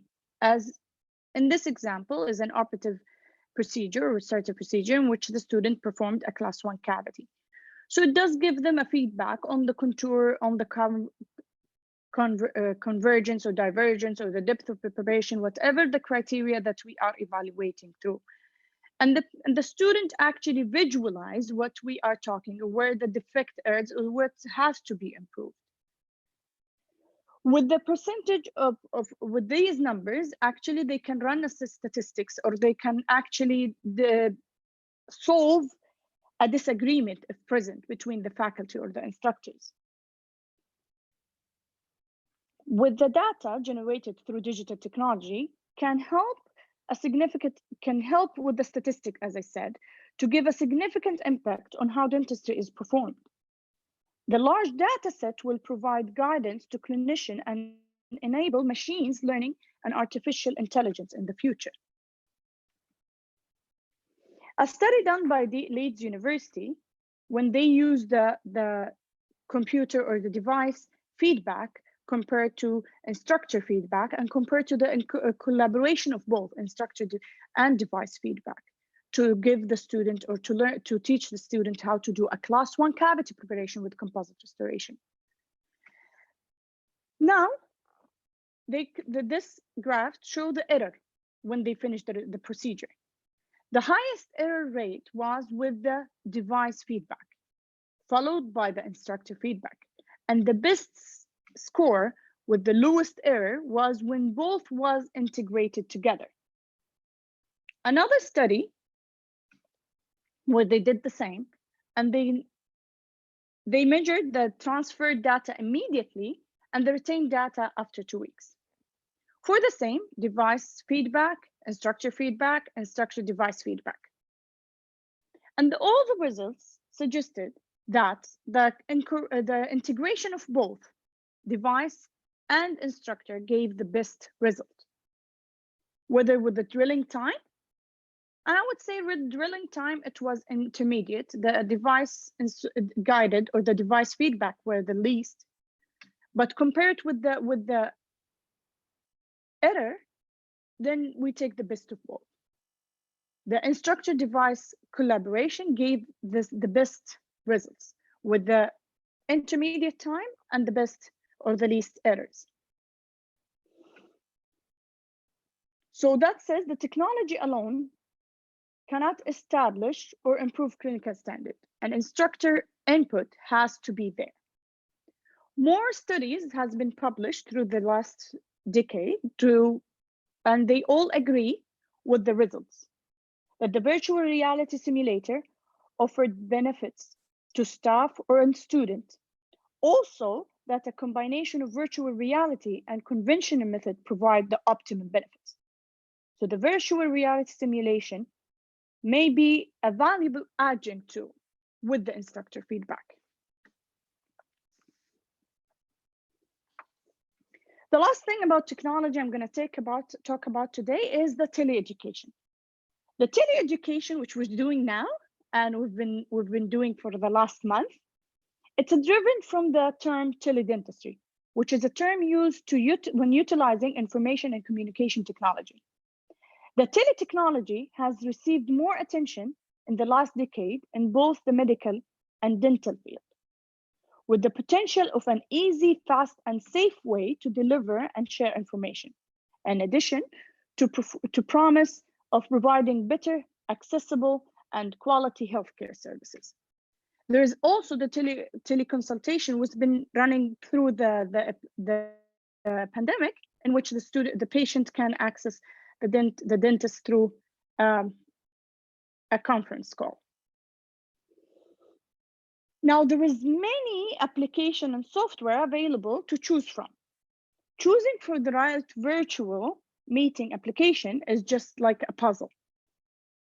You have to make sure that this application is safe.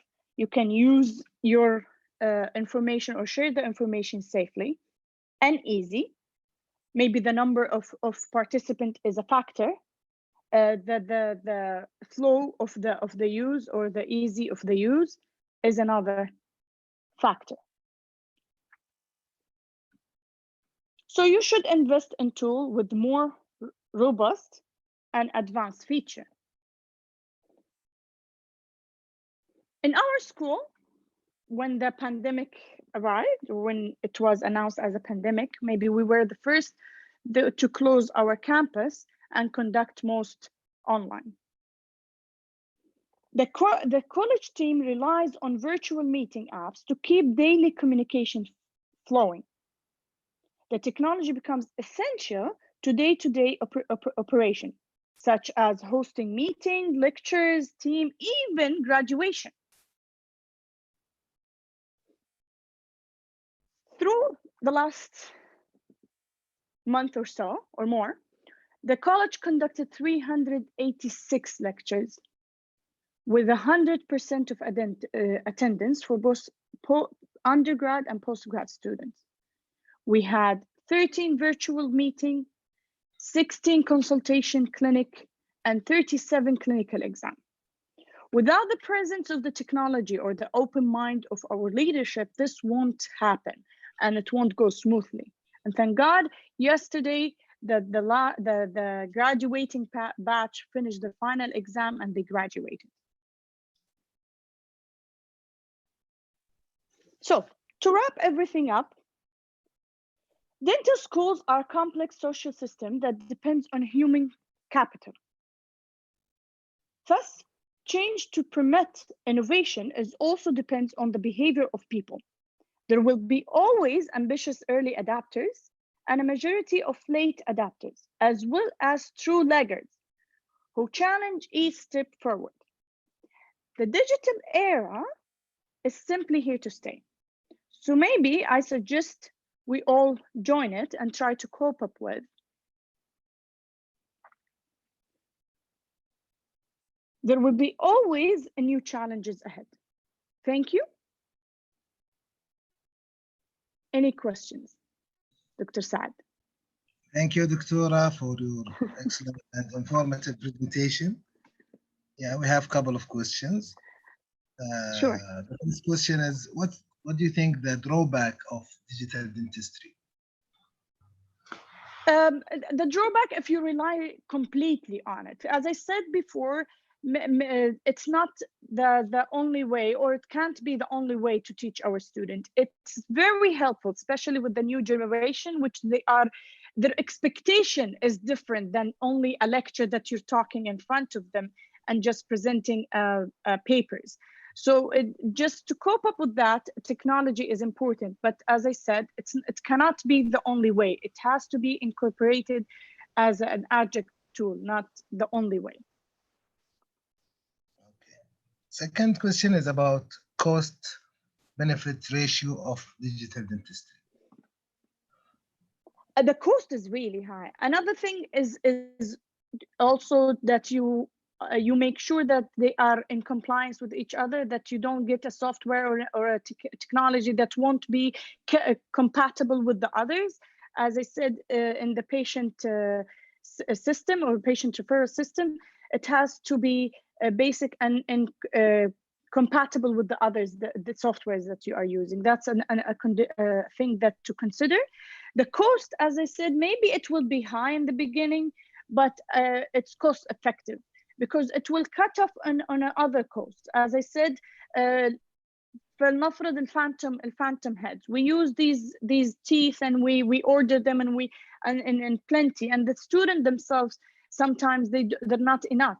So maybe if we use a virtual, like the haptic technology, we don't need to use these teeth. So we're cutting off costs in another era or another area, and adding the cost to a different area.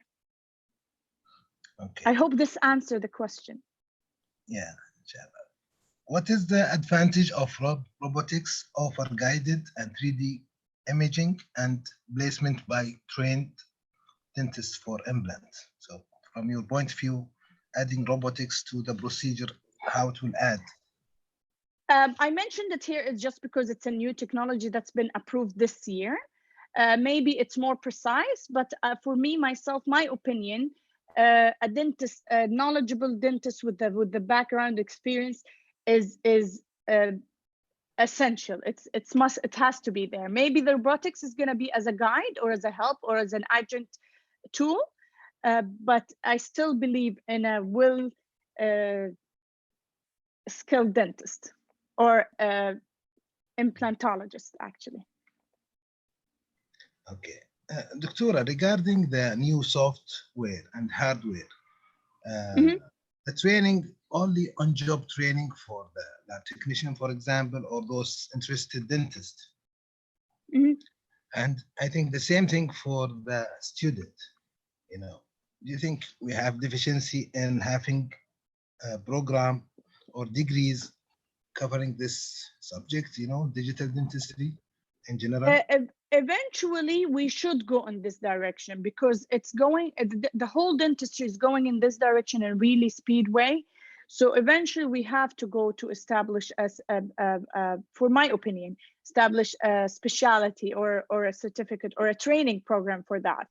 The minimal is to train our graduate for the commonly used softwares or the commonly used technologies like the 3D imaging and the impression taking and maybe the CAD/CAM, which sometimes we do some workshops during the school year, but it's not mandatory. It's for those who wants to attend or who feels like they want to know the knowledge.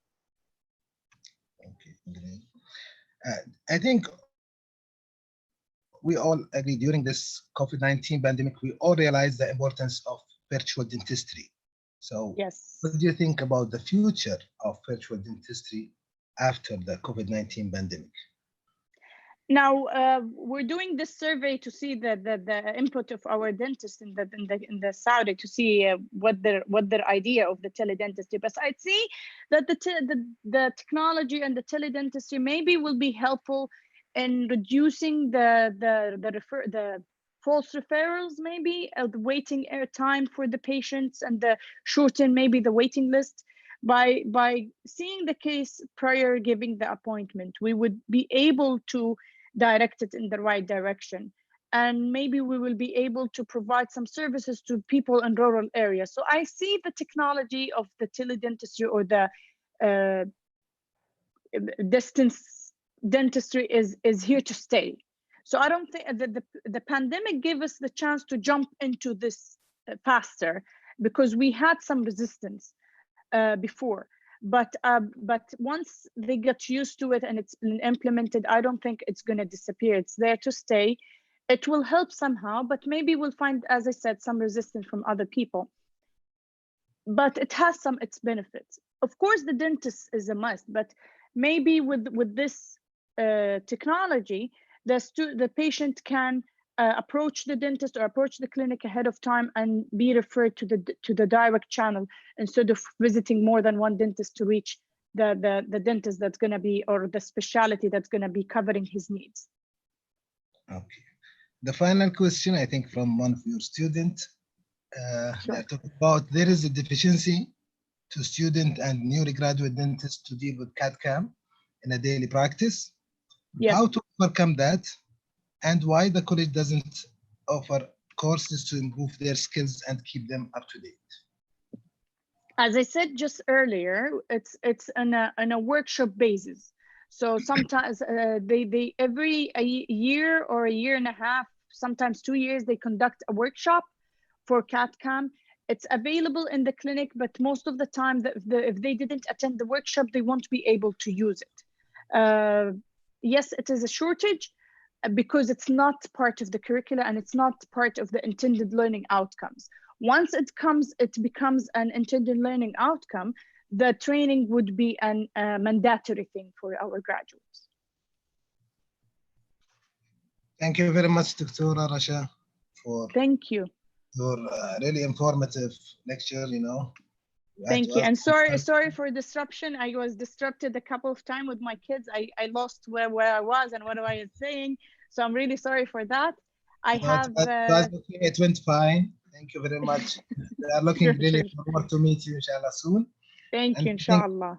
I think by the end of this presentation, we are finishing the first scientific session. And The mic will go now to Dr. Thaira Al-Muhanna. Thank you, Dr. Saad. Assalamu alaikum. Good evening, everyone. This is Dr. Thaira Al-Muhanna, a consultant in Advanced Restorative Department in a Specialist Dental Center in Dammam, and the moderator of the second session tonight. On behalf of myself and the organizers of this conference, I would like to extend I would like to extend a special welcome to our tonight chairperson, speakers, and audience. I would like to introduce our second chairperson, Dr. Ilham Al-Baijan. Dr. Al-Baijan is the head of the organizing committee for this conference. She earned the Saudi Board in Advanced Restorative Dentistry in 2009.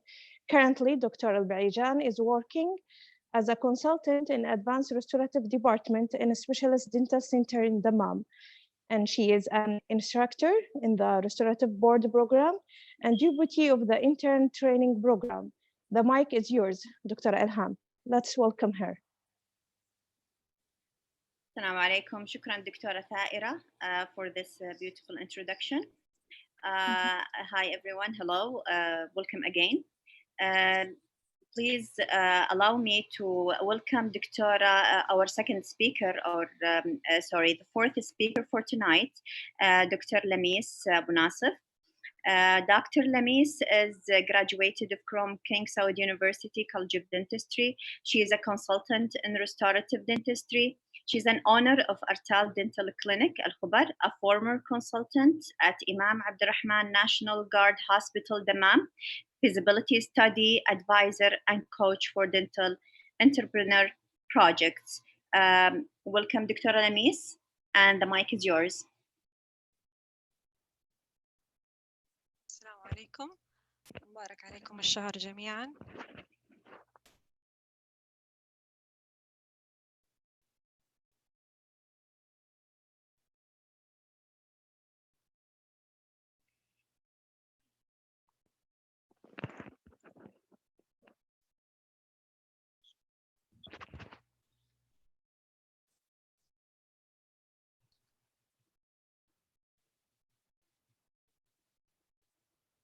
تفضلي دكتورة نسمعك.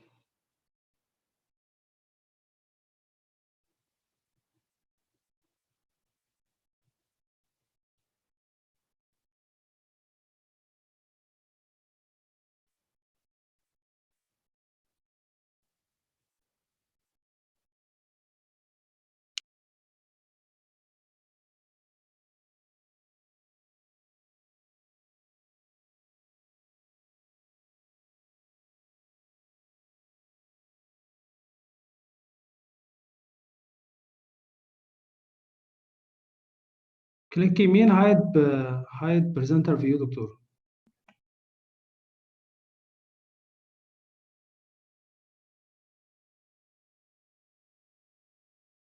هايد بريزنتر فيو دكتور.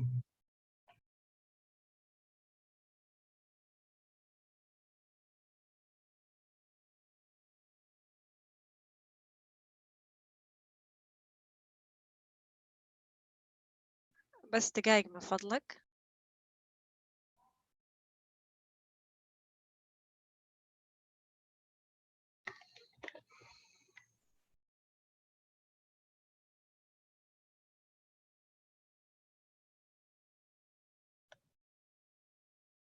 Speak for your public speak. And even if it's just in front of my class and my friends.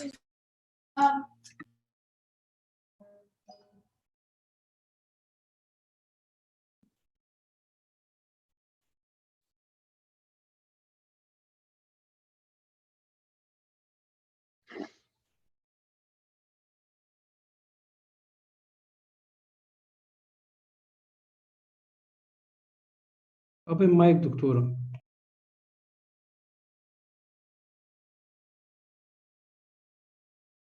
تفضلي يا دكتورة. ايوه نسمعك.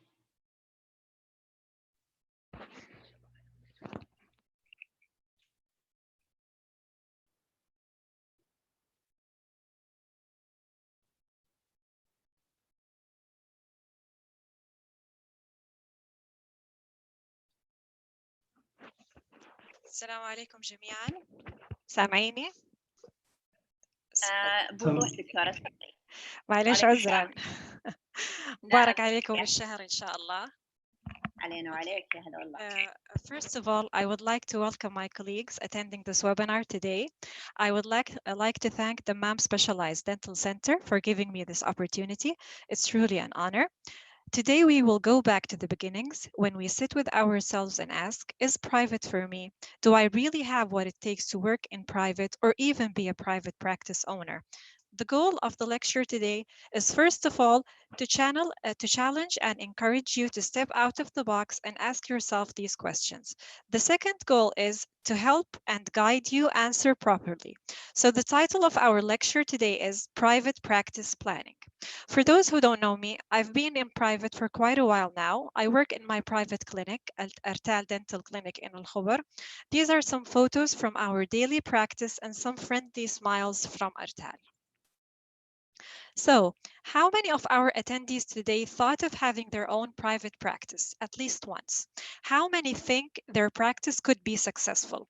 Luckily, the answer is anyone can have a successful practice. It's not easy, but it's doable. And there is a big difference. Easy means everyone can achieve it.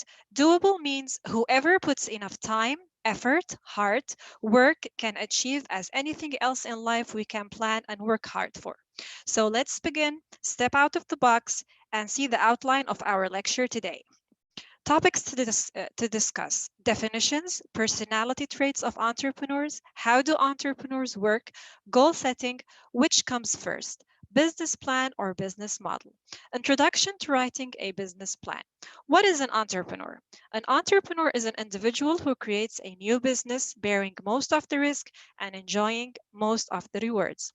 An entrepreneur combines capital, land, and labor to manufacture goods or provide service through the formation of a firm. It's good to understand the difference between entrepreneurs and small business owners, as simply you need to know what is your goal. There are many differences, but let's talk about the innovation-wise. Entrepreneurs are proactive, where small business owners are reactive.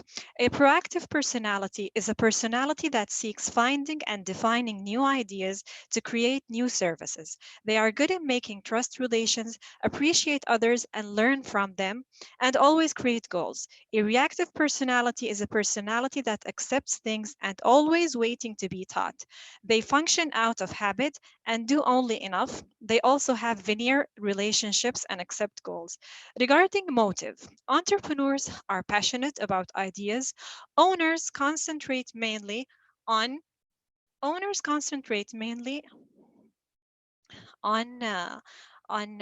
profit. For example, when I was in the beginning and I was establishing my clinic as a GP, some of my friends used to ask me, why leave government and go to private? I told them that I have a vision and I want to look back after 10 years and feel that I did something. So some of them were laughing and asked, it's not for money. And that's completely normal because people are different. They have different personalities, different type of thinking. And at the same time, not all of us were born to be thinking out of the box. But nowadays, when I see GPs that were working in Artal and are working now in the Dammam Complex Center, are working in the National Guard, in John Hopkins, when I see excellent doctors that were with me in the clinic and now are clinic owners, I feel honored to see them and I feel that they are part of my success. So by that said, we can clearly see that not all business owners are entrepreneurs. So if you're thinking of a private, you could be either one of them, but you need to know in order to have a clear vision, mindset, and goals. Is entrepreneurship acquired or genetic? Actually, scientists did not find under the microscope any type of gene that can be defined as an entrepreneurship gene. So in reality, it's mainly acquired. Does entrepreneurship run in families? No, it does not run in families, but it helps. It helps to be exposed to experience from an early age. Are entrepreneurs risk takers? They only take planned risks. So, are you suited to be an entrepreneur? Let's find out. Let's imagine you're this person, a dentist working hard to be a practice owner, have a good idea, did your homework, studied the market, prepared a solid business plan, went through all fine details. And then suddenly the moment of truth came and the market hit you bad, exactly as what happened with COVID-19. No one saw it coming. The first question that will pop up into most of our minds is, could this happen? And the simple answer is yes, it could. And most probably you will face disappointments in one stage or another, even if you were prepared. So it's always better to train your mind to ask productive, empowering questions. For example, what is my plan if it happens? First of all, asking questions like this will eliminate the shock and fear of it happening. Your mindset now is it can happen. Second, you're directing your focus and energy to what you control, which is hugely empowering as you control your actions, but have no control on the market and outer elements. So even thinking of them will be a waste of time and energy. In order to face these situations, there are certain personality traits that help you overcome these obstacles. It's good to know what traits do you have and which do you need to work on, as many come with time and experience. There are a handful of traits that these entrepreneurs have in common. I chose 5 of these personality traits as they helped me in my journey. And they are vision, drive, passion, confidence, and optimism. I'm going to talk about confidence. We need confidence for more than one reason. We need it in leadership, to take risk and fast decisions, to negotiate with investors and companies, and to gain the trust of your team, as you are the mirror of your business. In other words, you are the brand. You also need confidence to ask and learn. In the end, you're a dentist. You're not a business owner. You're not a business person. So you need to have confidence in yourself to be able to show your lack of knowledge in some aspects and to be able to ask people whoever you trust. So with that said, each entrepreneur's drive is unique to themselves. It could be a drive to make money, to help others, to have autonomy, to create a team of like-minded individuals for a cause, to be competitive, to leave a legacy, or simply to take a risk. Let's do it. After we mentioned the definition of entrepreneurs, their trait qualities, let's see how do they work in their private practice planning. The first step is setting goals. The second step is writing a business plan. By setting goals for yourself, you're providing yourself with a target to aim for.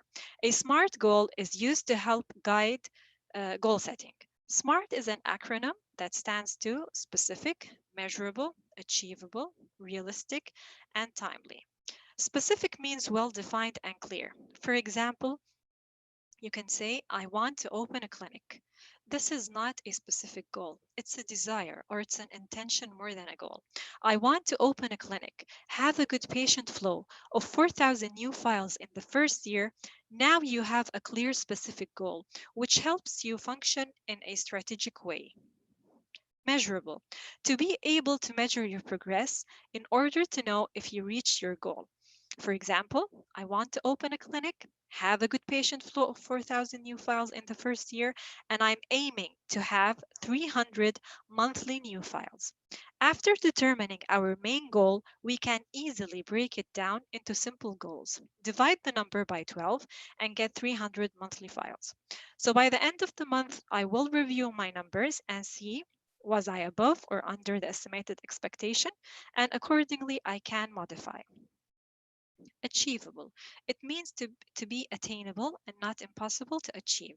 And in my opinion, It's the most important point. It's exactly like entering an exam and estimating your mark according to how good did you study. If you're going to establish a practice, you need to study the market from all aspects. How can you determine if the number 4,000 of annual new files is achievable if you don't study your competitor's workflow, the number of the new files? You can estimate a lot of things by studying your competitors and your patient demands, and a lot more. This will push you to ask, do I have needed resources to achieve my goal? Did others succeed before? Simply, it means you did your homework. Realistic, within reach and relevant to your life purpose and passion, something you know will be fun, working, and relating to. Timely, to have a clearly defined timeline with a start and target date. The purpose is to create urgency. So if we're going to phrase our goal, we can say, I want to open a clinic, have a good patient flow of 4,000 new files in the first year. I'm aiming to have 300 monthly new files. I will begin on the 1st of March and re-evaluate beginning of March next year. So as you can see, goal setting is very helpful. It's a very helpful life tool if you're a student, an undergrad, a postgrad, a practice owner. Try always to have daily and monthly and yearly goals. The benefit of goal setting is to improve your self-image, to be aware of your strength and weakness, and also to give you a track to run on and to force you to set priorities. How can we set up goals? What are the steps for setting goals? First of all, we have to do some brainstorming. Brainstorm ideas as a whole group. Choose specific ones from the brainstormed list that you actually want to work on and determine and create a plan of action for each goal. Move into action and make sure to follow through. Put goals in writing and evaluate your progress on regular basis. Again, let's do it. Now we have 3 words: business model, business plan, and feasibility study. Knowing the difference between them is important as each one has its own use. Let me give you an example. Let's say a new restaurant opened and it's always fully booked, but after a year it's almost empty. Don't we see this a lot? What happened and why did the high demand disappear? The answer is, in order to have a successful business, you need to accomplish one of 2 things. Either you come up with an innovative idea that goes viral and has a high demand, like iPhones, Uber, Hunger Station, or you solve a real problem. Sometimes when I'm working with entrepreneurs and I ask them, what is the problem your clinic is going to solve? So they answer, we will add quality to private. Definitely, it's an answer that shows not much homework was done and they did not dig deep in the market. So I asked them, do you really think nowadays private lacks clinics with quality or quality doctors? So they say, so they begin mentioning names. Now, with this scenario, I tell them you are not adding value to market as it's already there. You're only an added number to the clinics already providing quality. If you establish a clinic in an area with no dental service within half an hour drive, you're solving a problem. If you're going to provide a 24-hour emergency treatment, you're solving a problem. If you can promise the patient who had a traumatic accident and lost his teeth that you have the experience, team, and technology to fix this comprehensive case in 1 week and provide him with excellent temporaries and stable condition in the first appointment, then you're definitely solving a problem. And that's why we said putting goals is very important. So you need to solve a problem in order to assure sustainability in the clinic. Now, going back to the 3 words, the business model has 9 components, with value proposition the first and most important factor, as it defines the problem you're solving and the added value you're offering in your clinic, and accordingly assuring the practice sustainability in the market. And a lot of business fail as there isn't a true need. So the problem is that we assume that we know what does the patient want, but most of the time we don't do enough research to be sure. With that said, Business model shows how the project is functioning and, most important, the value proposition and the problem you're solving. Business plan shows the strategy of an organization together with the expected performance details. Feasibility study, how much will this project cost, and the estimated profit projection. Now, this is a business model canvas, and if you're thinking of doing a business plan, you will see this a lot. It's a visual planning aid, and as we said, it has 9 components. The first component is the value proposition, which we explained. Number 2, the customer segment. Who are your potential customers? Number 3, the customer relation. How do you build a trust, increase the number of your patients, and serve more patients? Channels. What are the channels through which you serve your patients? Is it cash? Is it insurance? Is it call center? Online booking?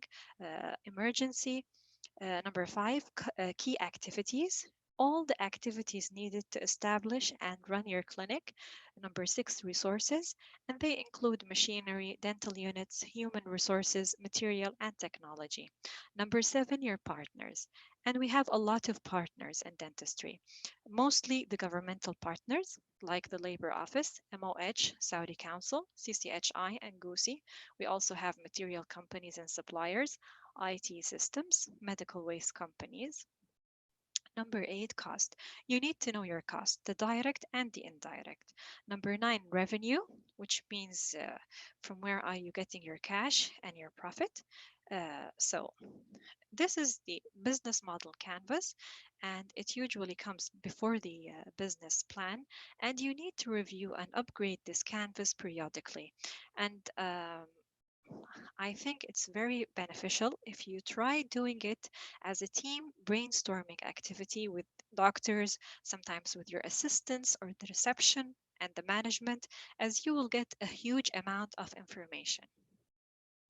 Second, we have to write the business plan now. What is the business plan? It's a documentation form of what you do and how you do it. It's a roadmap to success. This is my business plan that I wrote when I established my clinic, and honestly, it wasn't easy. It took some time. It took a lot of time, but it's really rewardable to do it by yourself, as you can know every and each detail in your clinic. The components of a good business plan are the executive summary, the product or service, market and composition, go-to-market approach, operation, management and organization, financials. First of all, the executive summary is the most important section, which should be clearly written and powerfully persuasive. The summary differs. If you're going to write it just for yourself, then it has to be brief, just for you to understand and as a guideline. If you're going to write it for a governmental fund or a loan, then it has to be spot on, as it could be the difference between receiving millions or pitting from your pocket. It also must include an overview of the complete project, the problem, the solution, and it has to highlight also the market analysis and the potential of your solution. And it has to have the keys of success, like your marketing strategy and the resources you will be using. And also, you need to have financial highlights. What is your three-year earning projection? Number 2, product or service. What is it all about? It's an overview of the problem, opportunity, and detailed description of product or service. Okay, what should it include? It should include the customer problem, and this relies mainly on the market analysis. You have to see a critical problem or customer gap, description of service. In this part, you need to describe the service within details. For example, you have to list all your dental services and their categories.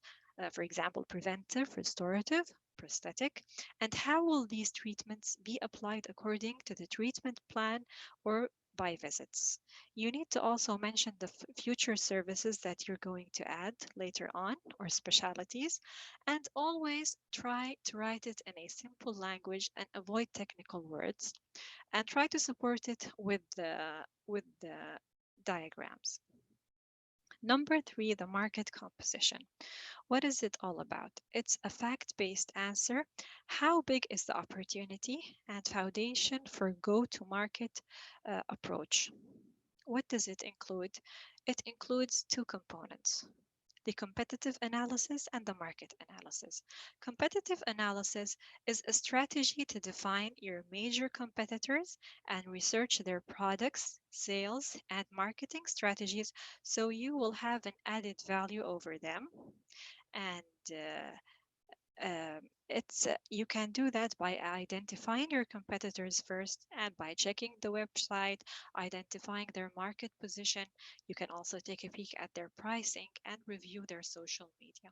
Regarding market analysis, you need to know your market trends, meaning direction of movement of the financial market. For example, nowadays, Invisalign is a trend. Digital dentistry is also a trend. You need to know your customer segmentation.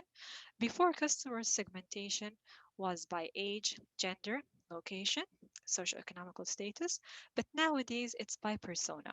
If you have 5 different personas, then you're in a very good position. Why is segmentation important?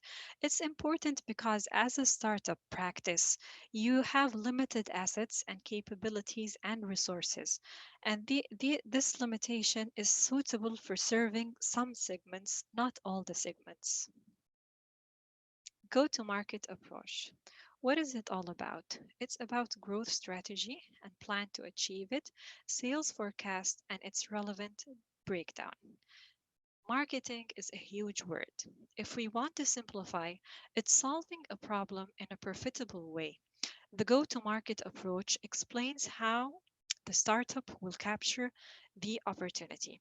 There are several methods for growth and expanding strategies, and these methods chosen by each company is related to the company's financial situation and competition and even governmental regulations, as sometimes we find that the MOH regulations differ from one area to another and from one city to another. If we're going to talk about the sales forecast, it's the number of units multiplied by the unit price of selling. If you know this number, then you can create a certain projection for each month, and by the end of the month, you can compare the expected outcome with the actual result. What should it include? To go-to-market approach includes 2 components, the long-term objective and the short-term objective. The long-term objective is created way before opening the practice by creating an entity for your practice, meaning everything should relate: your mission, your vision, your clinic design, your online site, your social media. It all must reflect your market position. The short-term objective is the 4 Ps, and in reality, it is the marketing plan. So we always hear people talking about the marketing plan, and in reality, the marketing plan is only a small part of the marketing approach and the marketing analysis. It consists of the 4 Ps: the product, which is the service you're going to provide, the place where are you going to provide this service, and also the price, your price versus the competitors, and how is it going to be: cash or insurance, cash or credit, and promotion. Now, if we're thinking of doing a promotion, according to all the previous information, we can generate our promotion. Let's say, for example, you want to have a back-to-school marketing campaign. Then you need to apply the 4 Ps. So, first of all, where are you going to do it? You're going to do it in schools and universities. How are you going to achieve this campaign? By lectures and oral examinations in the schools and university. What are the products that you are going to promote? For sure, you're going to promote products that are and services that are related to these customers. For example, preventive measures, restorations, ortho treatment, and definitely the price will differ according to the service and the treatment that you are doing.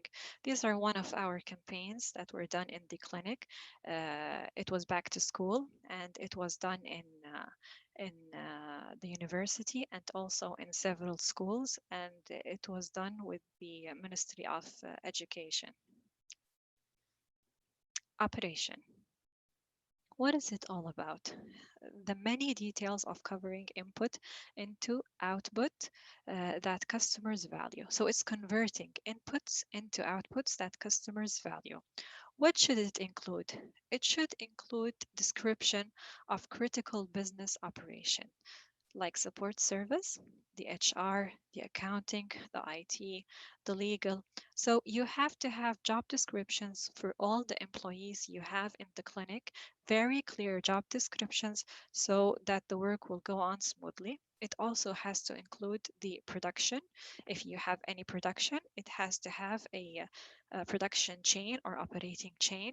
It also has to include the inventory and the sales and the after sales service. So for an effective operation chain, be sure of consistency in the operation chain or in your plan. Let me give you an example. This is an example from the clinic. It's regarding the instruments. In dentistry, the workflow is very important. If we're going to talk about instruments, we have a workflow chain that we always do. We wash the instruments, we pack them, we autoclave them, and then we distribute them, and then we store them in the clinics and utilize them in appointments. So this has to be done with all the activities done in the clinic. Each procedure has a workflow chain, even in the reception, in the call center, in the management. You need to have a checklist for each operation, as this will ensure the quality and the consistency and efficiency in your clinic. Number 8, management and organization.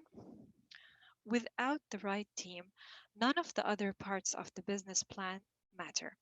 The ability of the team is crucial for any practice success in order to understand the role of each team member.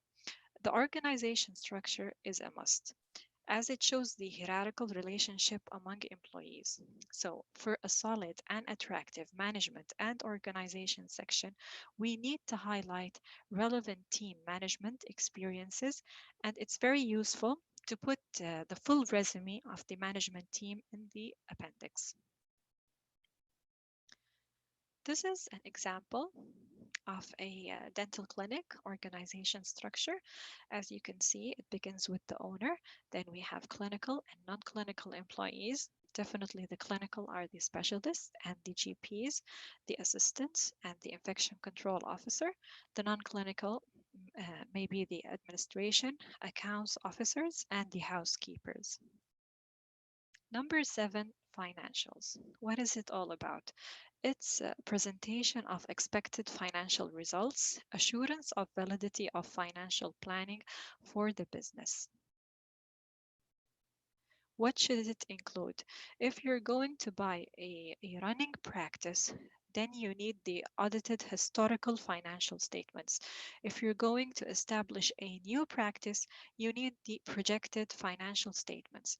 And the most important financial statements for the owner or for a management employee are the balance sheet, the income statement, and the cash flow statement.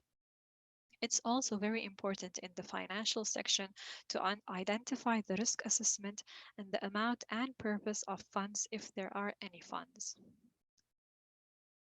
This is just to give you an idea.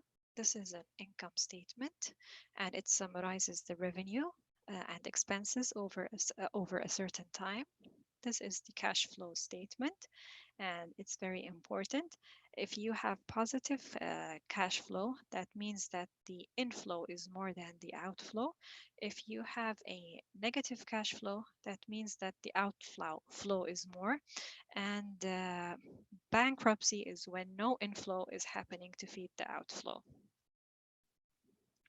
This is the balance sheet, and it's a statement of business financial position at a certain time. It shows the assets, the liabilities, and the net worth, and it has two parts. That's why it's called balance sheet. So these are just for you to have some information about. The bottom line is every company is different, so your business plan might look nothing like another entrepreneur's, but there are key components that every good plan needs to have, and it's always a good idea to provide a clear and accurate summary of your business goal in your business plan. So with that, I finished my lecture. Thank you for attending today, and I will be happy to answer your questions.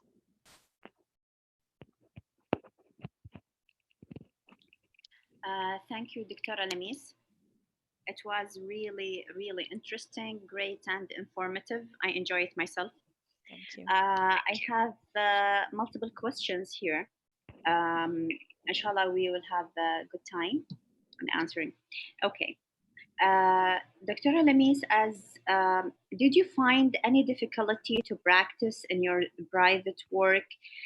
What do you gain during under postgraduate study to establish such private? Actually, I didn't have any type of experience other than the experience for me as a dentist. I only had the passion and the urge to open a clinic. I really wanted to take that challenge with myself. And as I said, I had a vision and I wanted to see after 10 years, what can I accomplish? So in reality, it's like a trial. You try to understand, you try to ask people around you, you try to take different courses and read a lot about management. And with time, you begin to know. And with your mistakes, you begin to understand more. It's just very important if you do a mistake that it doesn't have to encourage you or make you feel negative. You just have to consider it an obstacle, feel a little bit sad about it for 1 or 2 days, and then just get up and complete again. Yeah, this is the passion. Exactly. Doctora, that comes to the next question. Do you think it's the time to include business planning in the undergraduate studies? Yes, I think so. To be honest, regarding my clinic, I took 2 courses in business planning before being able to do my own business plan. The first business plan course I took was very basic. It was just like an introduction to me. And the second one was very advanced, especially in the feasibility study. So I think it will be very beneficial if we can apply it in the university, definitely. Definitely. You said an interesting thing. The honor concentrates only on profit, and this is what you said about the business honors. Do you think this is the vision of the private practice now in the kingdom, or I can't say it's mostly this is the vision right now? Well, actually, I intended to put the slide that shows the difference between an entrepreneur and an owner who's looking for profit, which we call a business owner, because both of them are in the market, and we definitely can distinguish and tell which clinics have entrepreneur leadership and management and which clinic have business owner management, and both of them have their customer segments, and both of them are working. So it's not wrong. You can be either one of them, but you have to know exactly what is it you're looking for. And if you ask me, I suggest that if you're going to be an owner, you have to have both of them in you, the personality of the entrepreneur and the personality of a business owner who's looking for profit, even if they are not in the same scale. Maybe you will have passion more as a dentist, but you need to have both of them. Okay, interesting, Victoria. In fact, I have more questions, but I can take 2 now more. Okay. Because of the time limitation, we should go to the next presenter. as you are a restorative dentist, does that help you in establishing your business? Yes, it did for sure, because I'm a restorative and I believe in preventive big time. So it really helped me. It really helped me in preventive and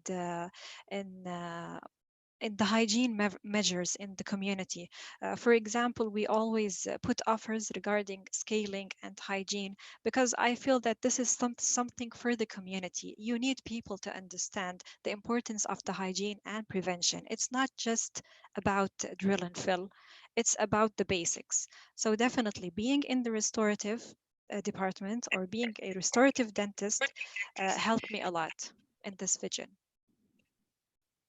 Doctora, the last question, because of time, we have others, but do you think the media affect the marketing positively or negatively?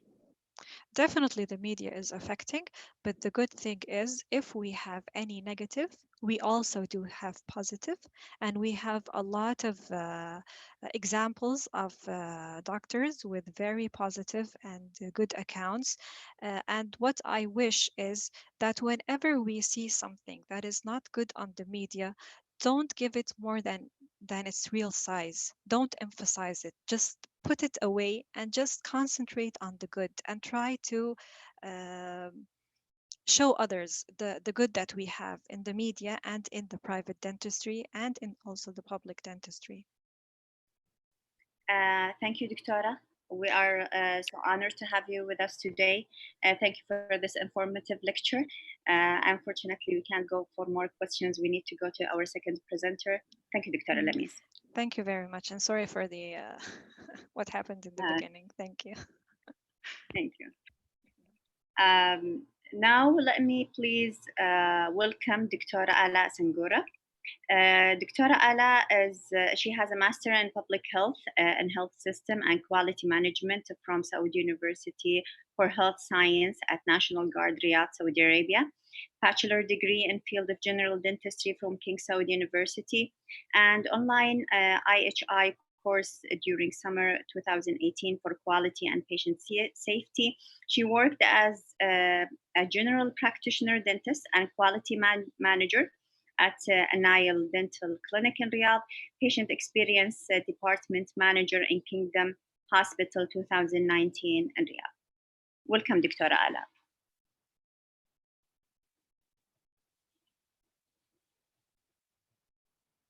السلام عليكم. عليكم السلام ورحمة الله. Thank you, Dr. Ilham. تفضلي دكتورة، أهلا وسهلا.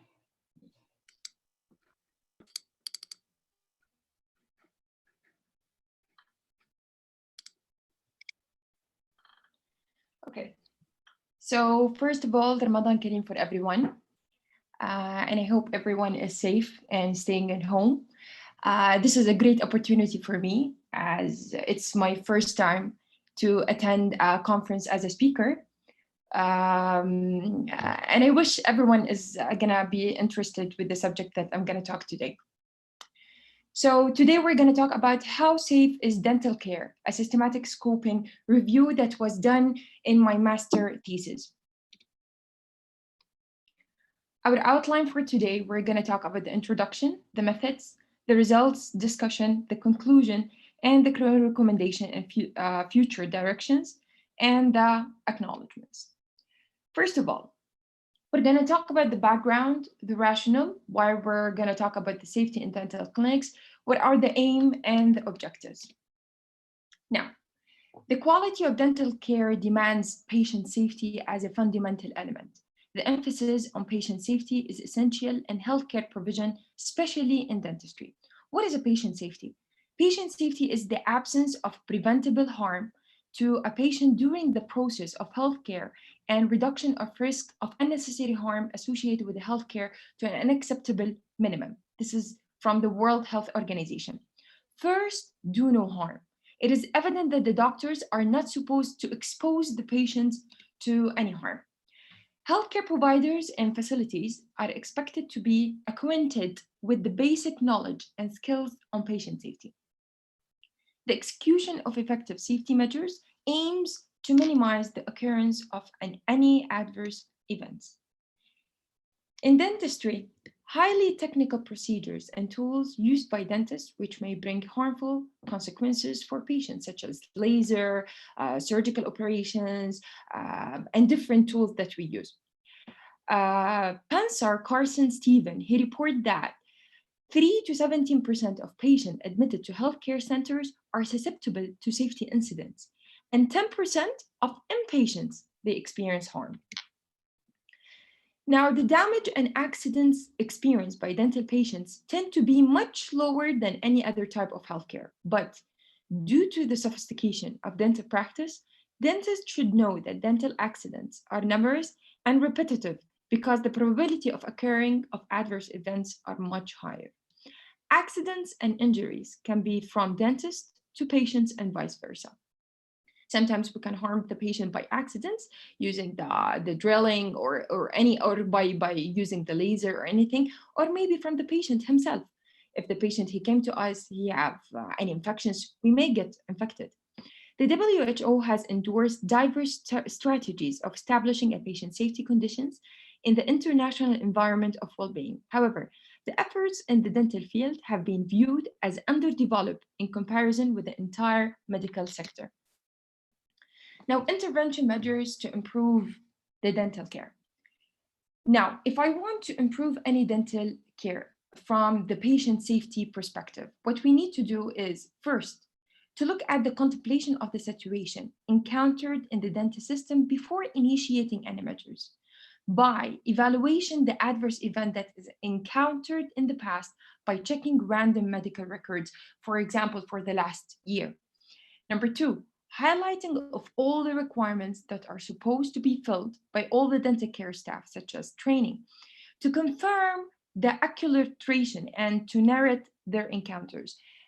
Training showed a very good impact on dental practitioners and even the assistants to improve their quality of work. The establishment of regulations that make the activities executed in the facilities less harmful. Now, the rationale. What is the rationale behind all this? Patient safety is one of the most considered aspects of healthcare quality across the globe, especially in the dentistry, since it ensures a good general health and minimizes the occurrence of any potential risks. Healthcare providers and facilities are expected to have the basic knowledge and skills, as we said, on patient safety. Why? To promote activities that propel patient safety and incorporate as a culture within their facility. Even though with a good progress in understanding of patient safety issues, including the reporting of adverse event, frequency, types, causes, and consequences, it is still less known in dental care practice settings. The aim of this study was to explore and assess the level of patient safety in dental care services, identify the interventions developed to enhance the patient safety practice within the field of dentistry. Our objectives is to identify the frequency of patient safety incidents in dental care, to identify the different types of incidents occurring among dentists and patients, to identify the types of incidents associated with harm, and to identify the interventions to enhance patient safety practice within the field of dentistry. Now, the methods that we done in this study was, we're going to talk about the study design, the search strategy, and what was the inclusion and exclusion criteria. The study design, it's a systematic scoping review, was undertaken in this study. The search strategy, we used 3 databases were searched, which are Medline, PubMed, and Embase. Keywords generated from the main terms used in study objectives. Snowballing techniques was used, so we conducted an initial mesh search and generated a further relevant searching terms by inspecting the retrieved studies. Extracted terms were used in further searches. Here we can see the beginning of searching on the mesh search. The inclusion-exclusion criteria were sources were searched by using the keywords from databases. The article publication within the past 10 years from 2008 to 2018, only peer-reviewed articles were considered, which were closely relevant to the topic and objectives of the study. Other than these criteria were been excluded. Now here we can see the PRISM that we start with it. The PRISM uses a guideline for the steps of including or excluding a search records. The top box of the PRISM diagram here as an identification, it indicates all the resources that were available in search database, which is the Medline, the PubMed, and the Embase.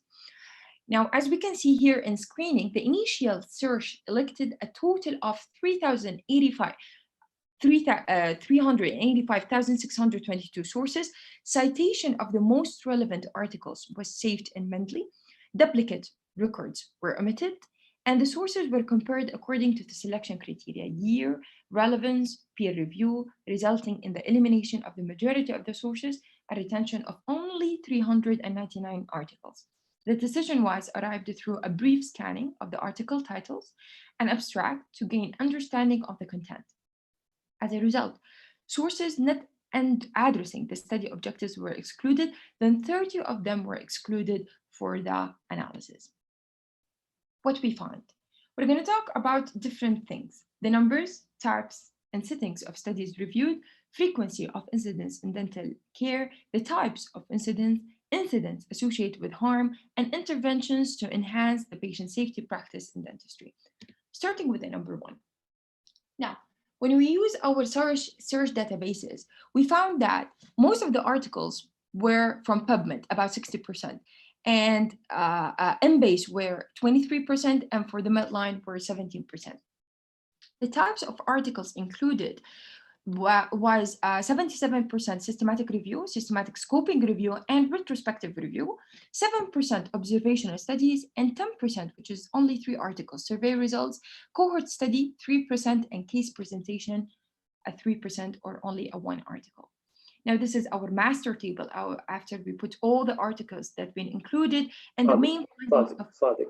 طيب الدكتور ماجد يمسي عليك، والدكتور عبد الله ويسألك هل في خطة لتدريب الجي بي السعوديين تطويرهم على حساب وإنشاء عقود طويلة الأمد، وهذا يتكلم عن مسألة إنه دربني وديني كورس وديني برنامج تدريبي وقع معي سنة. Hello.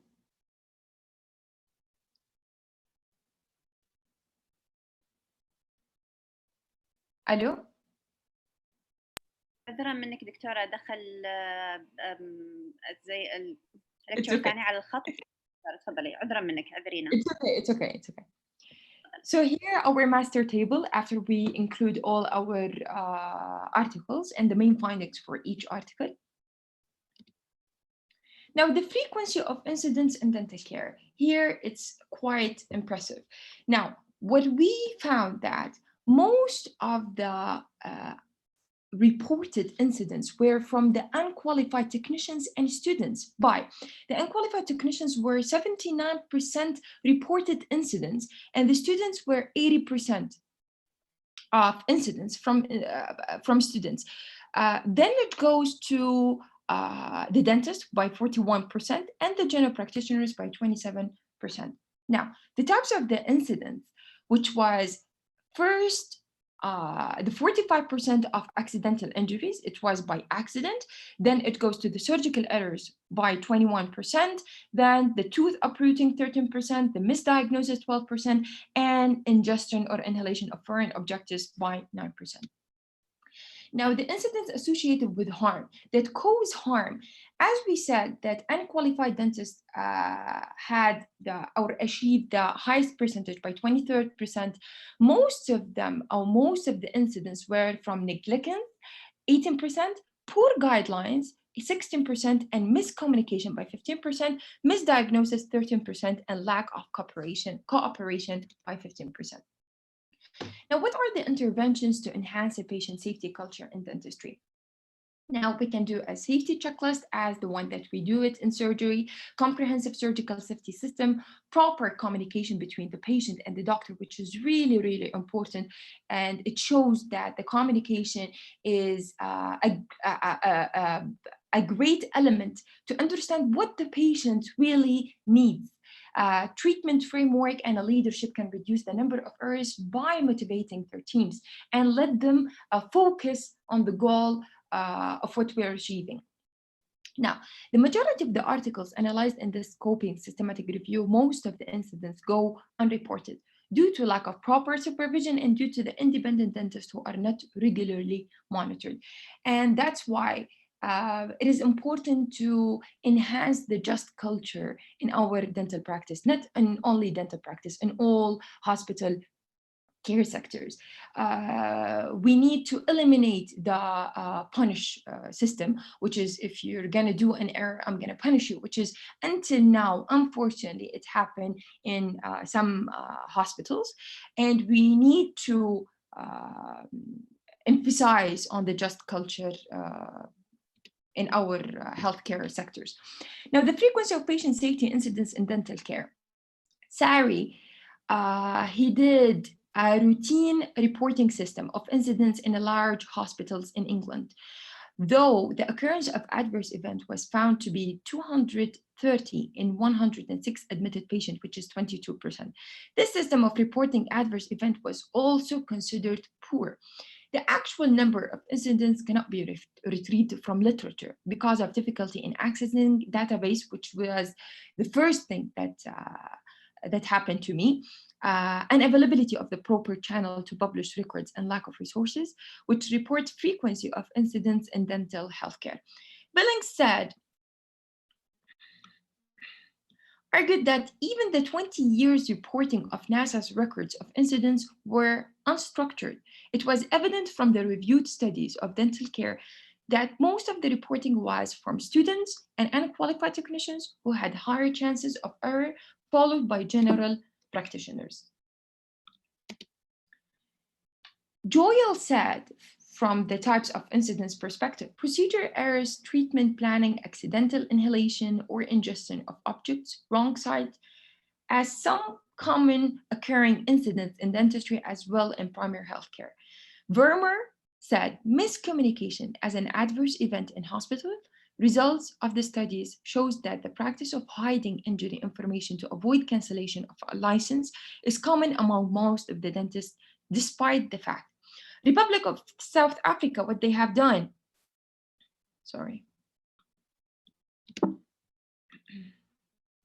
has recommended that the staff of healthcare sector is responsible to record and report all incidents of patient safety to the management within 24 hours. Now, the National Patient Safety Agency initiated the process of enhancing safety. American Medical Association has also pointed out to introduce a checklist for patient safety and to prevent medical errors in all healthcare sectors. As a result of the dental safety issues, the patients may start suffering from prolonged pain and inflammation. Being unqualified for the job or having a lack of knowledge is not only the problem in dentistry. What are the strengths and limitations in the study? The strengths, there were a variety of articles covered in the study, which is the strengths of scoping review. The limitations were varied widely in geography and the age of the population as well as the race. These demographic differences could have a significant influence on the outcome of each article. Now, as a conclusion, we have three things. First of all, most of the adverse events were related to the medical personnel and erroneous practice in healthcare settings, and they are preventable. We can prevent all this just by enhance the patient safety culture. First of all, a policy must intervene for accession of accidents or incidents records. Secondly, the management should strictly implement and monitor the patient safety interventions informed by the study. The recommendation, implication, and the future direction. A policy must be drafted to maintain unreported records, which may help authorities to have insight and initiate prevention strategies such as quality improvement projects, programs in healthcare sectors.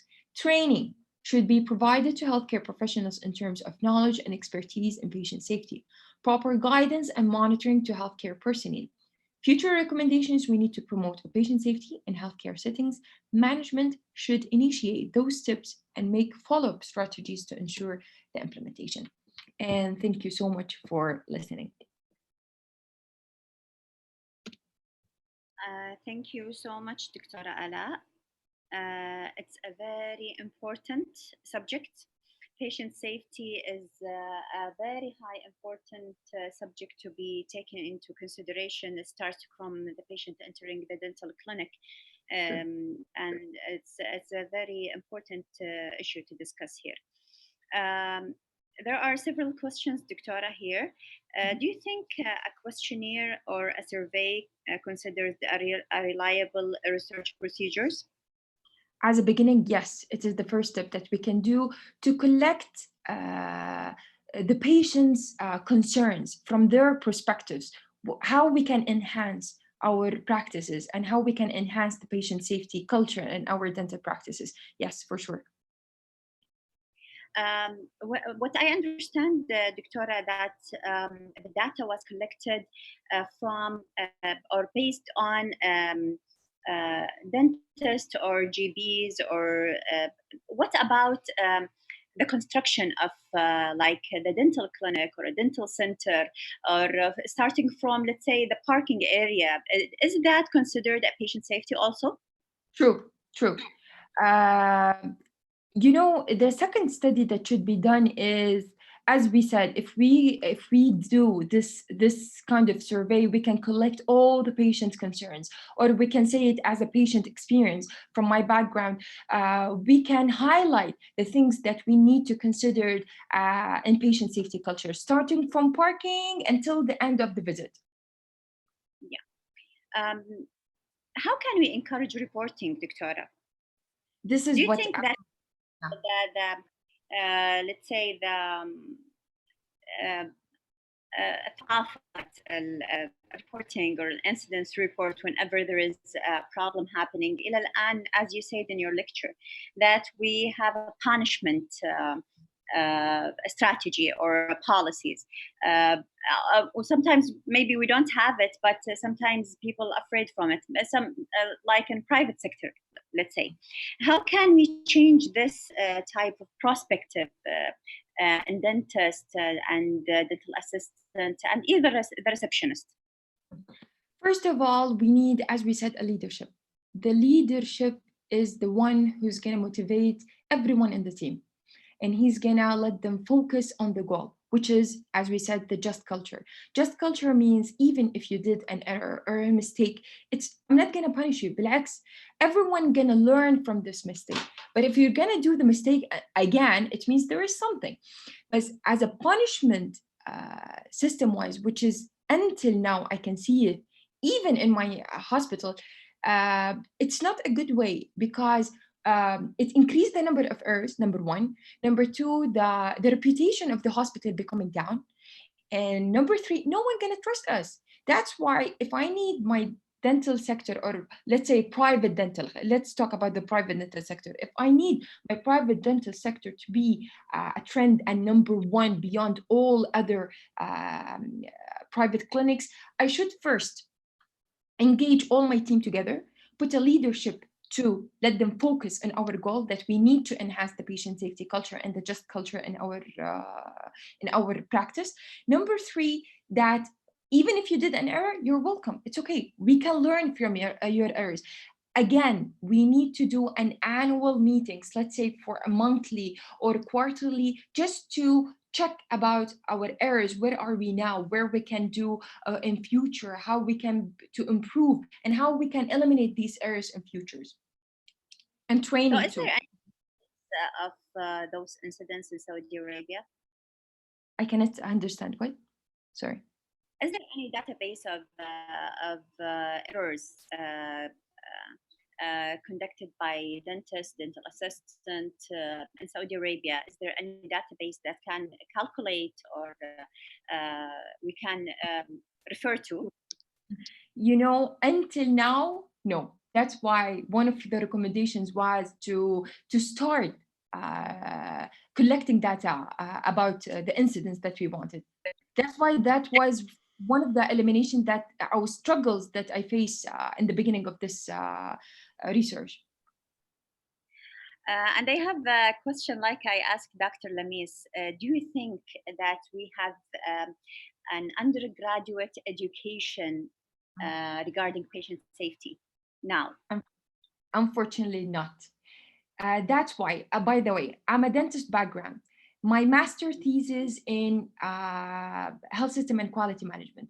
Most of the patient safety concepts and basics and guidelines and what is quality and how we can do quality in our life or in our practice, all of this I learned from my master's. It should be in our يعني in the bachelor degree. It should be. لأنه it's really important. But then all of our vision now, it's about patient safety and quality. It has to be an everyday practice. Yes, right? exactly. True. شكرا دكتورة. Thank you a lot. It's a very interesting topic, a very interesting discussion. We are so honored to have you today with us. Thank you a lot. Thank you, Dr. Ilham Masao. Thank you. We'll move to our next or the last speaker, last but not least, Dr. Faisal Al-Hadab, Certified Dental Coach Prime Practice, Certified Dental Coach International College of Dental Management. Welcome, Dr. Faisal.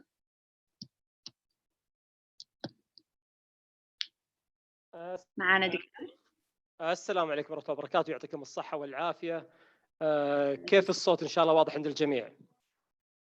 واضح دكتور، تفضل. رائع جدا، يعطيك العافية دكتور إلهام، وأمسي عليك بالخير وأمسي على الجميع الدكاترة اللي يسمعون الآن، وإن شاء الله تكونون بأحسن صحة وبأحسن حال بإذن الله سبحانه وتعالى.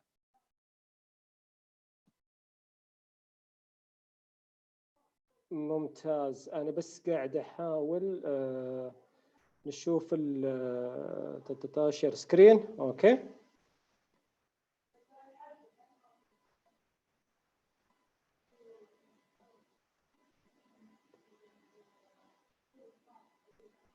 اوكي جماعه، اتمنى يكون الشاشه عندكم واضحه باذن الله سبحانه وتعالى. خلنا نقفل الواتساب.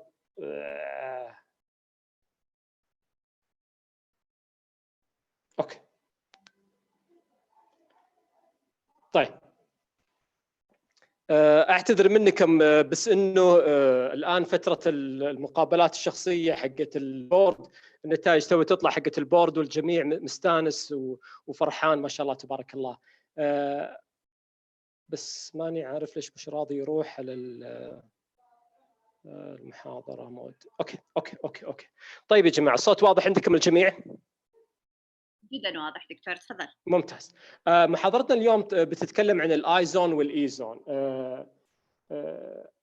اغلب علماء النيوروفيسيولوجي او علماء خلينا نقول الاناتومي عارفين المعلومه هذه، وهي انه اذا جت المعلومات على سبيل المثال الى اذن الانسان، المعلومات هذه راح يتم خلينا نقول البروسيسنج حقها في مكانين. المكان الاول بنسميه الايموشنال سنتر، ممتاز، والمكان الثاني بنسميه الثينكينج سنتر. شلون يعني؟ يعني الطبيب يتكلم، اوكي؟ الطبيب قاعد يتكلم، لازم ما تخلع السن، لازم السن هذا نحافظ عليه، كل هذه الامور. اول مكان راح توصل له المعلومات هذه الايموشنال سنتر، وثاني مكان راح توصل له المعلومات هذه بيكون الثينكينج سنتر. طيب اذا احنا كاطباء اسنان فهمنا المعلومه هذه، انه خلاص يا فيصل، اول شيء راح اقول للمراجع اول معلومه راح تروح الى مركز العاطفه، وبعدين بعد ما تروح مركز العاطفه راح تروح الى مركز التفكير. طيب اذا هذا الموضوع احنا امنا فيه وايقنا فيه، راح نؤمن ايضا كذلك انه اتخاذ القرار اما انه يرفض العلاج او يقبل في العلاج.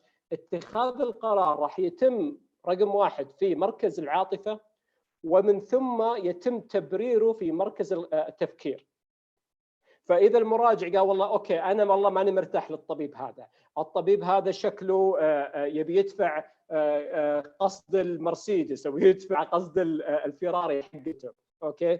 اذا شك ان الطبيب هذا يبي مصلحته وشعر بالخوف، راح يبدا يفكر لا الطبيب هذا مش ثقه، او لا الطبيب هذا ليش اسعاركم غاليه، او لا الدكتور هذا طيب انا ليش ما اقدر اخلع السن.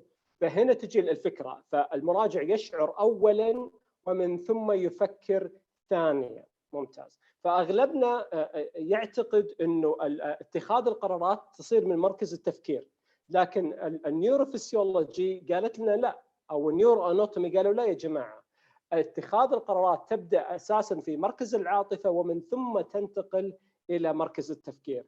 فأنت كمراجع على سبيل المثال تقرر بعاطفتك أولاً ومن ثم تقرر بتفكيرك. فالمسألة جداً بسيطة لكن يعني تخالف أغلب التوقعات. فيفضل مننا كأطباء أسنان إذا أنه اتخاذ القرارات تكون في مركز العاطفة، يفضل كأطباء أسنان هل يفضل أن نخاطب مركز العاطفة أم يفضل أن نخاطب مركز التفكير؟ أنا بترك السؤال لكم أنتم الحين وبكم تجاوبون إذا في مجال في الأسئلة. هل أنت كطبيب أسنان أفضل أن تخاطب مركز العاطفة أم أفضل أن تخاطب مركز التفكير؟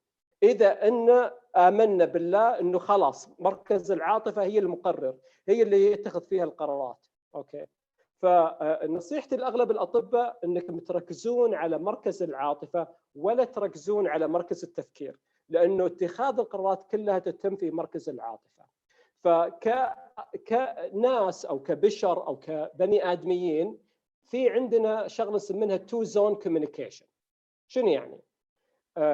التو زون كوميونيكيشن تعني أنه أنت كطبيب أو أنت كإنسان إما أنك تتكلم بالآي زون أو أنك تتكلم بالإي زون. طيب الآي زون يعني الانتلكت أو الذكاء الأكاديمي. أوكي. الذكاء الأكاديمي له طريقة خطاب معين. أما الإي زون، الإي هنا كلمة الإي أو حرف الإي تعني الإيموشن، أو أنك أنت كطبيب أسنان تتكلم بلغة العاطفة. أوكي. فالسؤال هنا لكم أنتم كأطباء، أبيكم ترجعون أيام ما كنتم طلاب. ارجع يوم كنت طالب، يوم كان فرضاً عندك محاضر في الجامعة، كان إذا تكلم المحاضر هذا بدون ذكر اسماء، أبيكم تتذكرونه بس بدون ذكر اسماء. مين المحاضر اللي كان يجيب لكم النوم؟ يعني مين المحاضر اللي فعلاً إذا سمعت صوته تبدأ تنام وتبدأ تشخر؟ أوكي. هذا محاضر يتكلم بلغة الآي زون. أوكي. أما المحاضرين اللي يتكلمون بلغة الإي زون، أوكي، هذول المحاضرين اللي محاضرته ما تنساها. يعني أرجع بكم تتذكرون مين المحاضرين اللي لحد الآن محاضرته مستحيل تنساها. قبل شوي أنا كنت أعطي المحاضرة هذه في نجران عن طريق الزوم، وقال لي دكتور انه احد الدكاتره اللي كنت اعطيه المحاضره قال لي دكتور انا في دكتور عندي من سنه ثانيه لحد يومك هذا اتذكر محاضرته، لانه كان يعطي المعلومه كاغنيه. اوكي. كان يوصلها كاغنيه فثبتت بعقلي. اوكي. فهذه من المواضيع الجدا مهمه يا جماعه. انا بس قاعد اشوف الاسئله اذا في اي اسئله. اوكي. طيب امورنا تمام. اوكي. خلينا نرجع. اوكي. طيب الايزون ايش مواصفات الطبيب اللي يتكلم بالايزون؟ رقم واحد ممل. اوكي. ارجع واقول تذكروا اطبائكم في المحاضرين في الجامعه اذا كان ممل فهو يتكلم بلغه الايزون. ما في اي فكاهه او حس فكاهي، تلقاه بارد. انا مره حضرت محاضرات الطبيب كان يتكلم بالطريقه هذه. السلام عليكم ورحمه الله وبركاته، انا اود اليوم ان اتكلم عن التصوير في طب الاسنان والتصوير، يعني بارد، ما في اي حياه، ما في اي رياكشن، يدينه ما تتحرك، يدينه كانت جنبه. ايضا الطبيب اللي يتكلم بلغه الايزون نبره الصوت، يعني تخيل نبره الصوت تتكلم بالطريقه هذه. السلام عليكم ورحمه الله وبركاته، يعطيكم الصحه والعافيه وكل عام وانتم بخير. يعني نبره ممله، لازم في ارتفاع وفي هبوط. ممتاز. ايضا الطبيب اللي يتكلم بلغه الايزون تلقاه ساينتفك. شنو يعني ساينتفك؟ يعني يقول لك والله اخر الدراسات اثبتت انه الزراعه افضل من التركيبات. طيب مراجع ما يفهم بالدراسات ولا يفهم بالامور هذه، ليش تعطيه شغلات علميه؟ بينما الطبيب اللي في الايزون يكون ارتستيك، يعني يعطيك قصه، يعطيك مثال. فرضا ارجع للطبيب اللي من نجران، كان الدكتور في الجامعه يعطيهم المعلومه كاغنيه. ممتاز. لانه اعطاه معلومه كاغنيه ثبتت في عقل مين؟ ثبتت في عقل الطالب. انا هدفي كل طبيب يتابع المحاضره هذه، هدفي انك تعطي المعلومه، وزي الطبيب هذا ذكر المعلومه بعد 5 سنوات، هدفي المراجع لما يسمع المعلومه منك تثبت في عقل المراجع لمده كم؟ مده 5 سنوات. هذا الهدف تبعي. اوكي. انك تكون ميموربل، يعني الناس يتذكرونك. او انك تبي تكون من يطلعون من الاستقبال ينسون كل المعلومات اللي انت قلتها. اذا تبي ينسون كل المعلومات اللي قلتها عطهم معلومات علميه، عطهم معلومات بصوت يجيب النوم، عطهم معلومات ممله. اوكي، واستخدم الايزون. اما اذا تستخدم الايزون انا اضمن لك باذن الله سبحانه وتعالى ان معلومتك تظل في عقل المراجع لمده 5 سنوات 10 سنوات باذن الله سبحانه وتعالى. طيب يا جماعه، الحين خلونا نتكلم عن الاعلانات على سبيل المثال. الاعلانات حق السيارات تستخدم اي لغه؟ تستخدم لغه الايزون ولا الايزون؟ من يجاوبني؟ ايزون ولا ايزون يا جماعه؟ خلينا نشوف الكيو ان اي. اوكي، ايموشن ترانزيس. اوكي، طيب لغه الخطاب في الاعلان هذا ما في اي معلومات نهائيا، بمعنى انه ما في اي معلومات عن عدد المحرك، عدد السلندرات، ما في اي معلومات عن قوه الجير، ما في اي معلومات عن سرعه السياره. كل المعلومات اللي فيه تتواصل مع العملاء عن طريق انه والله في وحيد قرن فوق السياره، بمعنى انه السياره هذه قادره على التحمل. اوكي، هي بيورلي ايزون كوميونيكيشن، يعني عواطف. اوكي، طيب الاعلان هذا حق الماستر كارد، واحد وخطيبته قاعد يشربون عصير عنب ومستانسين ومرتاحين. ايش المعلومات الموجوده؟ انه ماستر كارد توفر لك الراحه، توفر لك السعاده، توفر لك انك مرتاح، ما تشيل هم انك شلت كاش ولا ما شلت كاش. هل هي ايزون ايموشنز؟ هل هم مستانسين ولا مش مستانسين؟ مستانسين طبعا، فهذا في ايموشنز. طيب هل في معلومات ايزون؟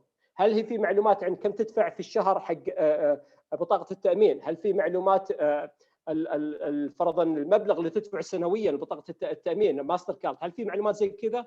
نهائيا. فشركات الادفيرتسمنت او الاعلانات فهموا من زمان او من مده طويله انه انت كطبيب او انت كانسان تبي توصل المعلومه للشخص الاخر، يجب ان تستعمل الايزون كوميونيكيشن ولا يجب ان تستعمل الايزون كوميونيكيشن. طيب خلونا نسمع واعطوني خبر اذا الصوت مش واضح عندكم. بحاول اني اشبك هنا في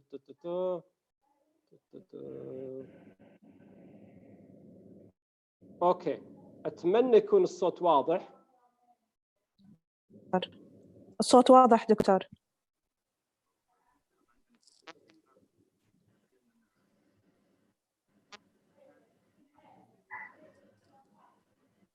سمعني يا جماعه؟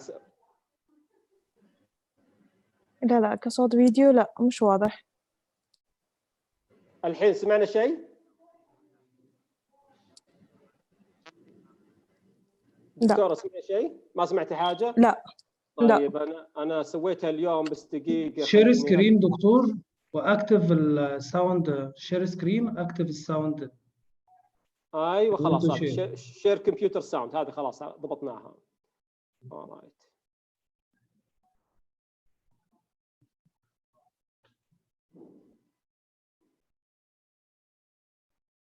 والحين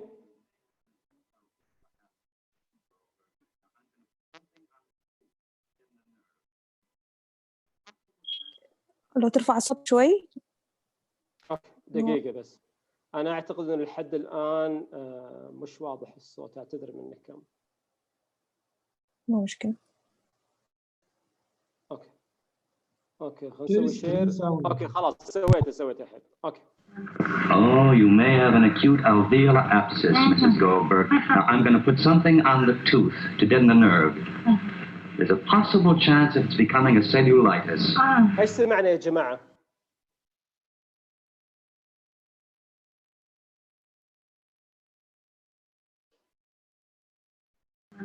Oh, you may have an acute alveolar abscess, Mrs. Goldberg. Now, I'm going to put something on the tooth to deaden the nerve. There's a possible chance of it's becoming. اوكي، فالفكرة هنا يا جماعة انه الطبيب قاعد يتكلم بالسليولايتس وانفكشن والامور اللي نوعا ما اغلب الاطباء يتعامل معها، انه اللغة غير مفهومة عند المراجع، اللغة ما فيها اي عاطفة نهائيا، فهذا من الامور اللي احنا ما نحبها. طيب اوكي فيصل، خلاص انا ما راح اتعامل بالطريقه هذه، انا بتعامل بطريقه الايزون. علمني يا فيصل كيف الايزون يشتغل، كيف انا اقدر اوصل المعلومه للمراجعين. الايزون يشتغل تقريبا، عندنا امثله بحوالي 3 امثله. المثال الاول انك تضرب شيء تشبيهي. شلون يعني شيء تشبيهي؟ عندنا هنا فرضا كراك، اذا تشوفون في السن هذا علامه حمراء، في كراك في السن هذا. انا بدال ما اقول للمراجع والله يا ابو محمد انت عندك فرضا كسر بالسن، اقول يا ابو محمد اللي حاصل عندك يشبه كثير كسر في كوب الخزف. اوكي، خصوصا اذا كان كوب الخزف هذا مليء بالقهوه الساخنه. الكسر هذا بعد فتره، هل الكسر هذا سوف يكبر وهل سوف يتمدد ام لا؟ بيقول لك اي والله يا فيصل يتمدد. قلت طيب ايش يصير بعد فتره؟ هل كوب الخزف اذا تمدد وصار الكسر طولي على سبيل المثال، هل كوب القهوه هذا سوف ينسكب عليك وممكن تحترق ايدك اذا عندك فرضا كوب قهوه ساخن؟ يقول لي اي والله يا فيصل ممكن. قلت هذا اللي حاصل معك اساسا بالسن. ممتاز. ما تكلمت على مساله والله الساينتفك والارقام الدراسات او مدري ايش، ضربت مثال تشبيهي بكوب خزف في شرخ بسيط بكوب الخزف هذا، انه بعد فتره سوف ينسكب الكوب الخزف هذا وينسكب القهوه الحاره على ايد المراجع وراح تنحرق ايده. هذا الالم انك تشعر المراجع انه هناك الم هو اللي بيساعد ان الصوره راح توصل بشكل سريع جدا. اما اذا قلت فرضا يا عزيزي المراجع teeth can become cracked at sometimes and this lead to some problems، ان السن ممكن ينكسر وهذا يؤدي الى مشاكل. ما في اي روح، ما في اي ايموشنز، ما في اي حاجه، فما راح يتذكرها ولا راح تاثر فيه كثير. الشغله الثانيه ممكن تضربون فيها امثله او توصلون الفكره للمراجع عن طريق الانكدوتس. الانكدوتس القصص، بس احنا غيرناها وسميناها الانكدوتس، غيرنا حرف الاي، بمعنى انه اعد قصه لكن فيها ايموشنز. اوكي، شنو يعني ايموشنز؟ يعني بدل ما تتكلم على فرضا ان المراجع لازم يسوي علاج العصب، قل قصه، قل والله انا عندي ولد عمي قلنا له انه عندك فرضا تسوس، والتسوس هذا راح يوصل الى العصب لكن ما سمع الكلام. بعد فتره ممتاز دق علينا الساعه 12 الفجر انه يبي طبيب اسنان، العيادات كلها مسكره، ما قدرنا نعالجه واضطر يروح المستشفى ويعطونه ابره، والابره هذه كانت مخدره. ممتاز، الابره كلفت الحاله 500 ريال وبعدين جاء عندنا يتعالج. فتوضح عن طريق قصه مرت عليك او مرت على احد انت تعرفه ايش اللي صار في الموقف هذا. فالانكدوتس لازم تتكلم انه مراجع مر عليه مشكله، ما توجه الكلام الى المراجع تقول له ترى انت اذا ما سويت العلاج هذا ترى تصير لك مشكله بعد شهر او شهرين او 3، لا، توضحها بشكل غير مباشر. وهذا ميزه التدريب تبعنا، ان التدريب تبعنا يوضح للطبيب كيف يوصل المعلومه بدون ما يرفضها المراجع. طيب باقي تقريبا 9 دقائق، حنا نحاول اكون سريع. الطريقه الثالثه عن طريق الصور، بمعنى انه انت عندك مراجع يعاني من مشكله التهابات في اللثه على سبيل المثال، او مراجع يعاني من مشكله في جميع الاسنان. بدال ما توري له المشكله فرضا عن طريق الاشعه، انا اشجع توري له المشكله عن طريق الصور. فتوريه صوره ما قبل وتوريه صوره ماذا يحدث اذا لم يقم بالعلاج.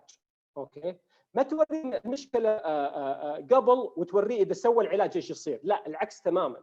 فهذا ميزه التدريب تبعنا، انه مبني على السايكولوجي نوعا ما. فتوريه المشكله قبل وتوريه المشكله ماذا يحدث اذا لم يقم بالعلاج. طيب خلينا نسمع ملف صوتي ثاني. اغلب الاطباء اذا جاي يتكلم عن التسوس، والله عندك تسوس على سبيل المثال، التسوس هذا او البكتيريا هذه فيها تفرز كميه من الاسيد، هذا الاسيد يذوب السن. هذا اغلب الاطباء يتكلمون بالطريقه هذه. انا نصيحتي لكم تتكلمون بطريقه مختلفه تماما. خلنا اسوي لكم الصوت وان شاء الله يكون الصوت واضح. Like bacteria like to breed in warm, moist, dark places like the mouth, which is a perfect breeding ground. They colonize into any tiny imperfections and then they burrow deep into the tooth towards the nerve. Once inside the centre, they putrefy the nerve, producing pus that can drain into the jawbone and into the bloodstream. So clear, impactful communications should be considered part of our job description as health educators. تواصل بشكل واضح، تواصل من الطبيب بشكل رائع وسهل الوصول للمراجع يجب أن يكون أحد المهام الأساسية لطبيب الأسنان. ليس من الكافي أنك تسوي حشوة، ليس من الكافي أنك تعمل علاج عصب، ليس من الكافي أنك تعمل تركيبة. أيضا يجب أنك توضح المعلومة وتصل للمراجع وذهن المراجع بشكل سليم وبشكل سهل. ممتاز. هذه هي الأمور اللي أنا قاعد أحاول أني أحققها بالتدريب تبعنا. طيب عندنا فرضا الاستقبال على سبيل المثال، في القطاع الخاص عندنا استقبال، والاستقبال يرد على الاتصالات والكول سنتر. نقول عندنا فرضا طبيبة اسمها إليزابيث كورتيز، الطبيبة هذه متوظفة جديد، وأنا ككول سنتر المفروض أني أرد على الاستقبالات وأحول المراجعين من المراجعين الجدد إلى الطبيبة إليزابيث كورتيز. طيب دقت علي المراجعة قالت لي كاستقبال، دقت علي المراجعة قالت من عندكم والله من أطباء؟ قلت والله يا استاذتي عندنا والله دكتورة جديدة اسمها إليزابيث كورتيز. طيب علمينا عن الدكتورة هذه، كويسة مو كويسة؟ اشرحي لي عنها. والله ما أقدر أقول لك شيء، اللهم أنها متخرجة من أحد الجامعات العربية وحاصلة على ترخيص من التصنيف أو تصنيف من هيئة التخصصات الصحية. طيب بس هذه المعلومات اللي عندك؟ قالت لي والله بس هذه. طيب أوكي يلا مع السلامة، طب وقفلت التليفون. طيب قارن هذه على سبيل المثال، قارن الإحباط اللي جاء عند المراجعة لو موظفة الاستقبال استخدمت لغة الإيزون. شنو يعني لغة الإيزون؟ لغة العواطف. ممتاز. دقت المراجعة قالت أعطيني معلومات عن الدكتور فيصل على سبيل المثال. والله الدكتور فيصل صراحة أحسن دكتور بالعالم، عالجني أنا وعالج بنتي وعالج إخواني وخواتي، إيده خفيفة. كل المراجعين يقولون إنه إنسان رائع جدا، الجميع يمدحه، ما شاء الله تبارك الله جدا أمين، الجميع ما شاء الله تبارك الله يشكر في أمانته لما تستخدم موظفة الاستقبال لغة الإيزو، لغة العواطف، هل من السهل إقناع المراجع إنه يجي عند فيصل على سبيل المثال؟ أنا أعتقد إنه من السهل جدا. لكن لما يستخدم الاستقبال لغة الآيزون، أوكي، والله متخرج من حد الجامعات ومصنف من هاي التخصصات، انتهينا خلاص، أوكي، ما مستحيل تقنع المراجع إنه يدخل عليه. فهذا الهدف يا جماعة، إنه الطبيب والاستقبال والكول سنتر الجميع يتعامل بلغة الإيزون كوميونيكيشن، لغة العواطف، وليست بلغة اللوجيك أو الانتلكشوال. طيب بقيت 5 دقائق، بحاول نخلص خلال 5 دقائق. أضرب لكم مثال فضل في الطفل هذا الطفل عمره 13-14 سنة. هذا الطفل لو تحاول من بكرة تحاول انك تقنعه يا حبيبي لازم تفرش اسنانك، يا بابا لازم اذا ترى خلعنا السن الاسنان هذه اللبنية تحافظ فيها على مدري ايش، يعني لو تحاول من بكرة تعطيه معلومات منطقية، معلومات طبية انه يا حبيبي لازم انك تحافظ وتفرش اسنانك، مستحيل يقتنع. ودائما بيقول لك لا ما راح افرش اسناني، لا اموري تمام ان شاء الله، انا ما احتاج اي شيء. اوكي، لما تحاول تقنع انه اسنانه مهمه، الحفظ المسافه، انه اسنانه مهمه، انه يقدر ياكل او يعض عليها، لما تحاول تقنعه باللوجيك بالايزون، اوكي، انك تكون منطقي، هذا مستحيل ينجح معاه نهائيا. طيب حاول تغير وتستعمل لغة مختلفة تماما. اللغة هذه تعتمد على الإيزون، على الإيموشنز، على العواطف. فتقول له يا محمد ترى أنا سمعت أنك تروح المدرسة المتوسطة اللي قريبة من عندنا، وفي عندي واحد من المراجعين بنفس عمرك، عمره تقريبا 12 سنة، والشخص هذا المراجع هذا كانوا يسمونه أبو ريحة. وكانوا يسمونه أبو ريحة لأنه كل زملائه في الصف ما كانوا يحبون يجلسون معه، فلدرجة أنه أحد الزملاء في الصف من كثر ما كانوا يسميه أبو ريحة كانوا يقولوا أنه ما أقدر أجلس معك، أنا خايف أنك تعديني بريحتك الخايسة. فهل يا محمد هل تبي تصير مثل خويك هذا بالله ولا ما تبي تصير مثله؟ بيقول لك لا والله يا دكتور ما أبي أصير مثله. أوكي، أنا ما أبي أكون ريحتي خايسة، ما أبي أكون مقرف لزملائي، أبي أكون محبوب من عند زملائي، أبي زملائي يحبوني ويحسون إنه أنا إنسان كويس. فبهالطريقة هذه أنت استخدمت لغة الإيزون، استخدمت لغة العواطف، انه انت عشان تكون محبوب وتكون الناس يحبونك لازم تحافظ على اسنانك. هذه راح تؤثر اكثر في عقلية الطفل او عقلية المراهق هذا، مقارنة والله لازم تاكل كويس، او الاسنان هذه تحفظ لك المسافة، او الاسنان هذه. فنستخدم لغة تأثر في الناس ولغة أقوى على عقلية المراجع من لغة الآيزون. الآيزون أي نعم هي ساينتفك، أي نعم هي واقعية، لكنها أقل تقديراً في تحريك المراجع من نقطة ألف إلى نقطة باء. إذا تبي تحركها من نقطة ألف إلى نقطة باء يجب أن تستعمل لغة العواطف، ولا يجب أن تستعمل لغة المنطق على سبيل المثال. فهذا من الأمور اللي أنا أشجعكم عليها عشان المراجعين فعلا يتأثرون، عشان المراجعين فعلا يؤمنون بالأمور اللي أنتم قاعدين تعطونها. وبإذن الله سبحانه وتعالى الجميع راح يكون يتعامل مع مراجعين من أحسن ما يكون. الجميع راح يتعامل مع مراجعين سهل تغيير آرائهم. هذا هدفنا احنا كأطباء أسنان، إنك تغير آراء المراجعين. إذا استعملت المنطق الآراء سوف تتغير، لكن ببطء شديد وكمية أقل. إذا استعملت اللغة العاطفية راح تتغير بسرعة عالية وكمية أعلى. هذه المحاضرة وأتمنى أن تكون مفيدة لكم، وإذا في أي سؤال أنا حاضر اكتبوها في الأسئلة. يعطيك العافية دكتور فيصل. different type of I can't say way of communicating with the patient. My question is دكتور، أنت تقول إنه ممكن إن إحنا نعطي البيشنت سيناريو and this scenario will give it's like يقنع البيشنت مثلا let's say بالtreatment needed أو البروبلم اللي موجودة، لكن don't you think with the media now with كمية الانفورميشن اللي موجودة، كمية المعلومات اللي موجودة، صعب إنك أنت تحيد عن الحقيقة أصلاً مع المرضى، أو مو نقول نحيد عن الحقيقة أو simplify it، إن إحنا نبسط الأمور مع المرضى. الآن البيشنتس يجونك مع الويب سايت اللي طلعوا منه الانفورميشن with maybe أشياء ممكن أنت تكون مو updated فيها، أو مثلا واحد قاعد في الكلينيك practicing every day the same way ممكن ما يكون updated، راح تلقى البيشنت is updated، وهذا قاعد نشوفه في الكلينيك. Okay, don't you think إن هذا kind of underestimating the situation now, underestimating the patient thinking, the patient education, الميديا اللي موجودة، جوجل اللي is answering every single question. حلو دكتور إلهام، سؤال جبار صراحة. دكتور إلهام، جريدة نيويورك تايمز تسمعين عنها وأتوقع أنك قريتيها. ما أدري تعرفين المعلومة هذه ولا لا دكتور إلهام؟ جريدة نيويورك تايمز أوكي كجريدة تحوي من معلومات ما لم يستوعبه شخص طول مدة حياته في القرن السادس عشر. بعيد المعلومة هذه مرة ثانية. كمية المعلومات في جريدة نيويورك تايمز العدد اليوم، عدد اليوم فقط، تحوي من المعلومات ما لم يستوعبه إنسان طول مدة حياته في القرن السادس عشر. أوكي، إيش معناته الجملة هذه؟ معناته عندنا overwhelming information، معناته عندنا معلومات لا يمكن أنه نستوعبها بشكل سليم. ففي معلومات زيادة عن الحد الآن في الوقت الحالي.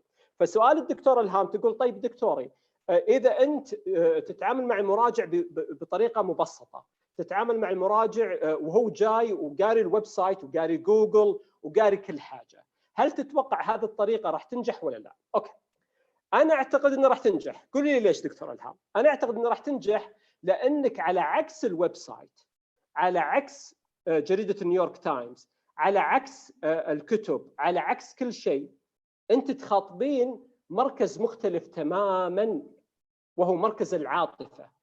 أنت ما تخاطبين مركز التفكير. أوكي، هذا الكلام طبعاً مش قرآن منزل. في مراجعين يحبون المعلومات، أنا أسميهم المهندسين، وكلنا عندنا كأطباء أسنان، مراجعين يحبون المعلومات. كل ما تعطيه معلومة يقول لك عاد علمني زيادة. فهذول نسميهم الانجينيرز.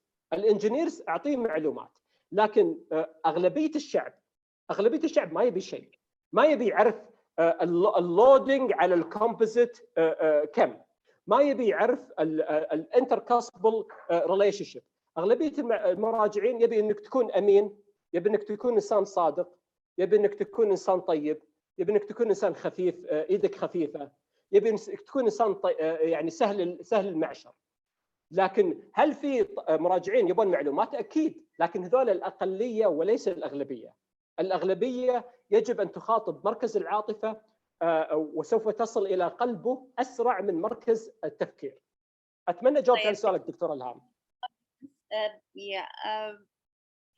لان كثير نواجه those patients in our clinic وانت قاعد تتكلم I'm working in a private sector in a governmental sector not a private sector. ففي patients in a governmental sector يعني ممكن نقول انهم kind of جايين من a type of socio-economic status لكن still they have a very well established ما نقول education نقول ان السيرش الان everyone is searching في كمية معلومات وفي key words دكتور تخلي انت صحيح ان في كمية معلومات مهولة في الويب لكن في key words كل واحد يقدر يدخل he go to the keyword that he is looking for. بس انا فهمت عليك. طيب هل احد الquestions من احد الاودينس يقول can we combine both methods؟ حلو. في السؤال هذا انا اعتقد انه تبدا بالعاطفه وتنتهي باللوجيك. بمعنى what drives decisions is emotions. بمعنى انه اذا انت بديت بالعاطفه فكانه سياره متعطله وسياره ما فيها بنزين. اوكي، السياره المتعطله واللي ما فيها بنزين لو دفعتها اول مره صعب انك تدفعها، صح ولا لا دكتوره؟ لكن لما تتحرك السياره سهل انك تدفعها بشكل بسيط او بشكل اقل جهد. اوكي، فنفس الشيء مع المراجع اذا اشتغلت معاه في المنطق ما راح يتحرك ولا راح يتقدم الى الامام. لكن لو اشتغلت معاه بالعاطفه فهو زي السياره المتعطله، راح يكون صعب دفعها في البدايه، لكن بمجرد ما تدفع وتتحرك تبدا تتحرك، لو تعطيه لوجيك في نهايه الحديث راح يقبل بالعلاج على طول. فهنا يجي التكنيك start with emotions finish with logic. طيب there's an interesting question دكتور من واحد من الaudience. He said that how can you deal or what do you use to deal with a child with a parent؟ أنت هنا قاعد تتعامل مع الchild وأنت تتكلم عن الchild مثل ما قلت up to 13 years ممكن يكون الchild اللي جايك وكل ما كبر وصار في السكول age راح يكون صعب إقناعه، وقاعد تتعامل مع البارنت اللي يبغى يجيك ويخلص العلاج وما يبغى يجي أكثر من appointment ولا يبغى يجي أكثر من مرة لحد ما تقنع ولده إنه يفرش أسنانه والأشياء هذه، وإحنا نعرف يعني we are facing this every day. How do you deal with you are dealing with two now with an adult and with a child. حلو سؤال رائع دكتورة لام يعطيك الصحة والعافية. السؤال هذا جدا منتشر عندي من طب الجي بي اللي يشوفون أطفال أو من البيديودونتست. أنا اقتراحي وأنا قاعدتي وحتى هذا موضوع يعني حتى التشايلد بيهيفير سايكولوجيست مجزمين عليه. تتعامل مع شخص أسهل من أنك تتعامل مع شخصين. ممتاز. يجب أن تكون هناك سياسة واضحة في القطاع الخاص أو في القطاع الحكومي أنه الطفل إذا دخل العيادة الأب لازم يطلع برا. ممتاز. التعاون مع الطفل إذا كان متوفر عندك فرضاً نيتروس أوكسايد أو متوفر فرضاً تل شو أند دو والأمور هذه، التعاون مع الطفل أسهل بكثير، خصوصاً أنه ما في شخص آخر فرضاً الأم أو الأب الطفل يلعب في مشاعرهم. فكثير من الأطفال يلعب في مشاعر الأب أو يلعب مشاعر الأم عن طريق البكاء أو عن طريق الاتنشن، انه طالعوا فيني وانا قاعد ابكي وقاعد. فكل نصيحتي للاطباء سواء جي بيز او سبيشالست انه دخل الطفل بدون ما يكون الاب موجود او الام موجوده، وخل سياستك هذه موجوده في المركز، وخل هذا الموضوع واضح عند الاستقبال والكول سنتر، انه من البدايه ترى الدكتور فرضا فيصل او الدكتوره الهام ترى ما تسمح بدخول الاب او الام الى غرفه العلاج. فلما يجي المراجع يكون متجهز وفاهم انه سياستك في العلاج بالطريقه هذه. فاحسن ما انه فرضا يصدم عند الاستقبال انه كاب او كأم غير مسموح لهم في الدخول. فانا اعتقد ان هذه افضل، وهذه راح تسمح لك كطبيب اسنان انك تسيطر او مانج او تدير على قولتهم الطفل بشكل سهل ويسر جدا باذن الله سبحانه وتعالى. في الكلينكس هذا قصدك دكتور يكونوا بروتوكول في الكلينيك. Absolutely. طيب I have a question. أنا لسه كمان في الaudience بس this is my own question. Sure. تحملني. You say that we show the patient what would happen if we did not treat or if he did not treat his teeth. Okay. Sure. Let's say الآن دكتور قبل شوي كانت الدكتورة لميس قاعدة نتكلم عن الماركتينج. Don't you think إن the biggest advertisement now for the private clinic and for other حتى dentists working in governmental sector is the outcome? صح ولا لا دكتور؟ Sure. What makes the patient go to a specific doctor or a specific clinic or looking for a specific treatment? The patient يروحون looking for a specific treatment. It's the outcome, isn't it?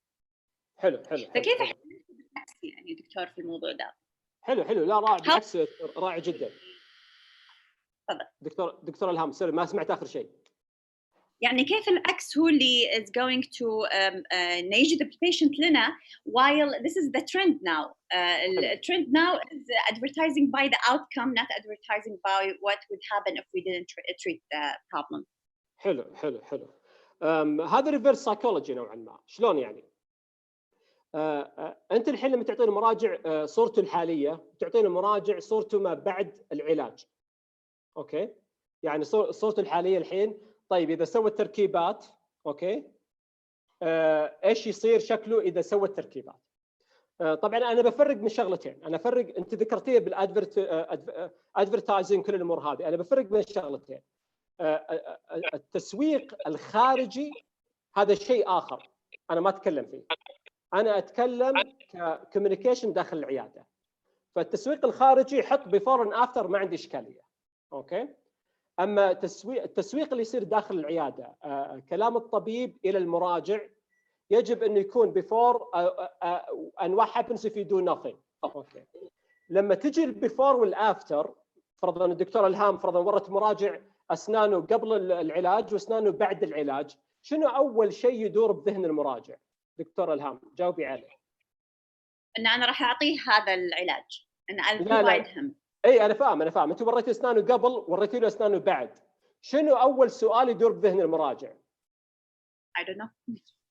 How much is it? I see. How much is it? So you are forcing تخيل you are forcing the patient to think about money. Yeah. You're directing the patient to a treatment plan, you mean? Exactly.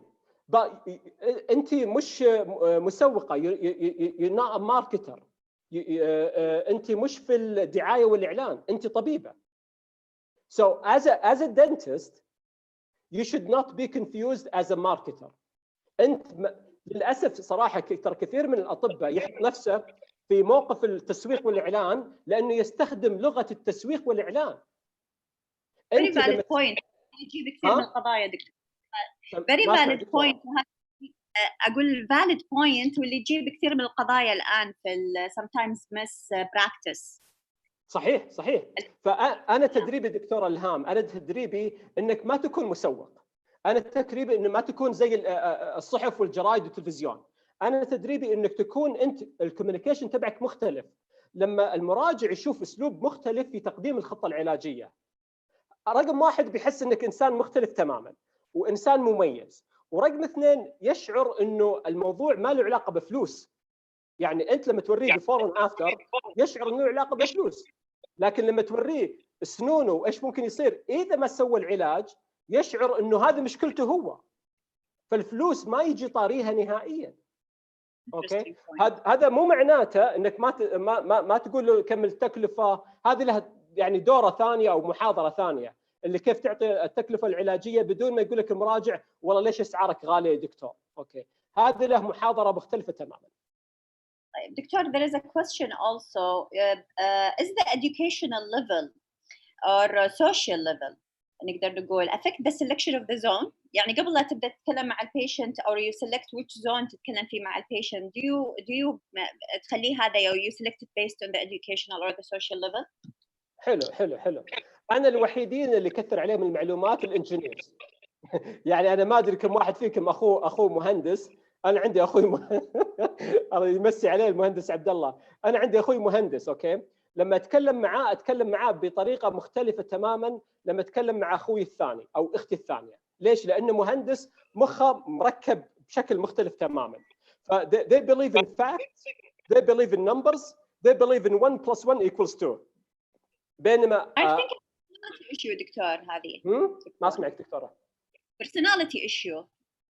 ممكن. يعني في personalities ممكن لكن اغلب الناس يقول لك دكتور انت ابوها وسمها، دكتور انا اثق فيك. اول ما يدخل عليك البيشنت دكتور سمي عيدي مره ثانيه ما اسمع. كيف ممكن ان الطبيب يعرف type of patient من يدخل عليه؟ هذه عاد موضوع اخر طويل. هذه طال عمرك البادي لانجويج، هذا رقم واحد. رقم اثنين how effective and how thorough او شنو كلمه ثرى بالعربي؟ المعلومات اللي تاخذها موظفه الاستقبال والكول سنتر او الشيت اللي ياخذونها، كميه التفاصيل. هذه كميه التفاصيل في الانفورميشن شيت مهمه جدا. بمعنى انه هل هذا الموظف مدير؟ اوكي، هل هذا المراجع، هل المراجع هذا مدير؟ هل المراجع هذا موظف؟ هل المراجع هذا عنده بكالوريوس في الطب البشري؟ هل المراجع هذا عنده بكالوريوس في طب الأسنان أو مهندس أو إنه تخصص ثقافة إسلامية؟ أوكي، فهذه المعلومات عند الانفورميشن شيت حق المراجعين يجب أن تصير عند الطبيب، وبناء عليها يجب تغيير الكوميونيكيشن ليفلز بناء على المراجع. فأغلب الأطباء دكتور إلهام للأسف يستعمل نفس الأسلوب مع جميع المراجعين. one size does not fit all.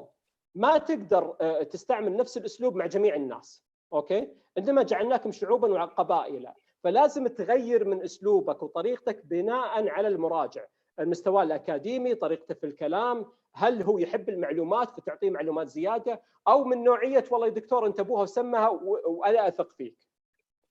There's an interesting question دكتور يقول if you are using the E-zone okay with a patient, how can you insist on the treatment required? And when we insist on the treatment required, now you are using an I-zone, you are giving him an information.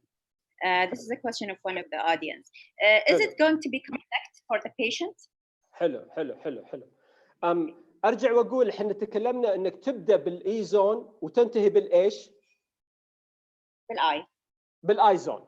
اوكي، الفكره هنا يا جماعه انك تبدا تحرك المراجع وتخلي المراجع يتحرك الين يجيك السؤال السحري اللي اغلب اطباء الاسنان يبي يسمع السؤال السحري هذا. شنو السؤال السحري دكتور إلهام؟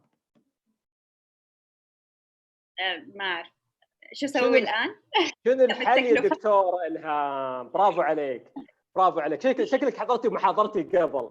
فشنو الحل يا دكتوره إلهام؟ اول ما يقول المراجع شنو الحل يا دكتوره إلهام، الدكتوره إلهام تعرف شنو؟ ان المراجع ايش؟ اقتنع، سلم. برافو. هنا الفكره يا دكتوره إلهام ان المراجع هو اللي يسال، مش انت اللي تجبرينه يقبل في العلاج. فشوفوا الفكره بين الطريقه القديمه انه حنا نجبر المراجع، حنا نثقف المراجع، حنا نقول المراجع ماذا تعمل. المراجع بس يحتاج انه ايش؟ انه يدفع الفلوس. هذه طريقه سيئه ولا تصلح في وقتنا الحاضر. في وقتنا الحاضر المراجع متثقف مثل ما قالت الدكتوره إلهام، يجي وقاري وعنده معلومات. فالطريقه الجديده في الكوميونيكيشن ان المراجع هو اللي يسال. طيب اوكي دكتوره إلهام، شنو الحل يا دكتوره؟ ايش تنصحيني فيه؟ ما هو الحل يا دكتوره إلهام؟ بمجرد ما الدكتوره إلهام تقول والله الحل، يقول لك خلاص انا مسلم، يعطيك الصحه والعافيه دكتوره. طيب متى ادفع، الحين ولا بعدين؟ ما عندنا دفع الحمد لله. ف question دكتور, time management is very crucial in the dental clinic and in the dental practice. Our treatment is long.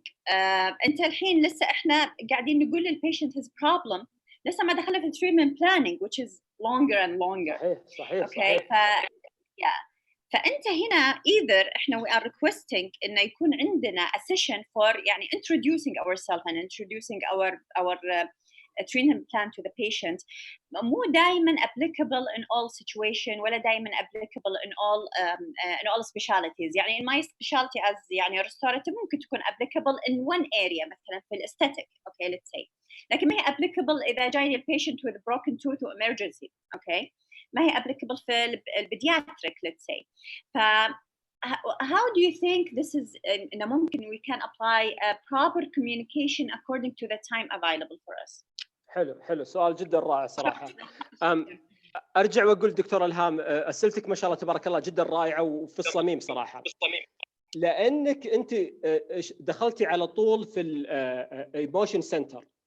أنت عرفتي إنه مفتاح المراجع هو الإيموشنز، ولأنك ضربتي على موضوع هذا على طول، فالمراجع راح يتحرك بشكل أسرع وأسهل من إنك تروح على الآيزون ومنطقة التفكير وتحاول تثقف المراجع وتحاول تفهم المراجع ليش خلع السن هو أسوأ عليه، لأنه الأوبوزنج توث يصير له أوفر إيربشن والميزيال توث يصير له تيلتينج والديستال توث يصير له ديلتينج. أوكي، فلما تجيها من ناحية الآيزون ومن ناحية التفكير، المراجع راح يقاومك مدة أطول لأنه مو فاهم. أوكي، لأنه مش فاهم راح يقاومك مدة أطول، فتحتاج كأنك تسوي له داونلود كأنك تسوي له داونلود حق 6 سنوات اللي انت درستها. أوكي، وتجيب له الأشعة وتوريه على الأشعة وما أدري وشلون. هذا يتعب الطبيب ويتعب المراجع. أنا نصيحتي على طول روح الإيزون، على طول روح المشاعر راح تحرك المراجع بالطريقة المناسب. أول ما يبدأ يثق فيك، أول ما يبدأ يؤمن فيك، أول ما يبدأ إنك إنسان كويس وإنسان ما أنت هنا جاي تخدعهم، راح يكون سهل جدا إنك تقفل الموضوع and you closing the deal على قولتهم. طيب دكتور، في ناس سألت في where can he get such training for patient communication, and I think you can answer this.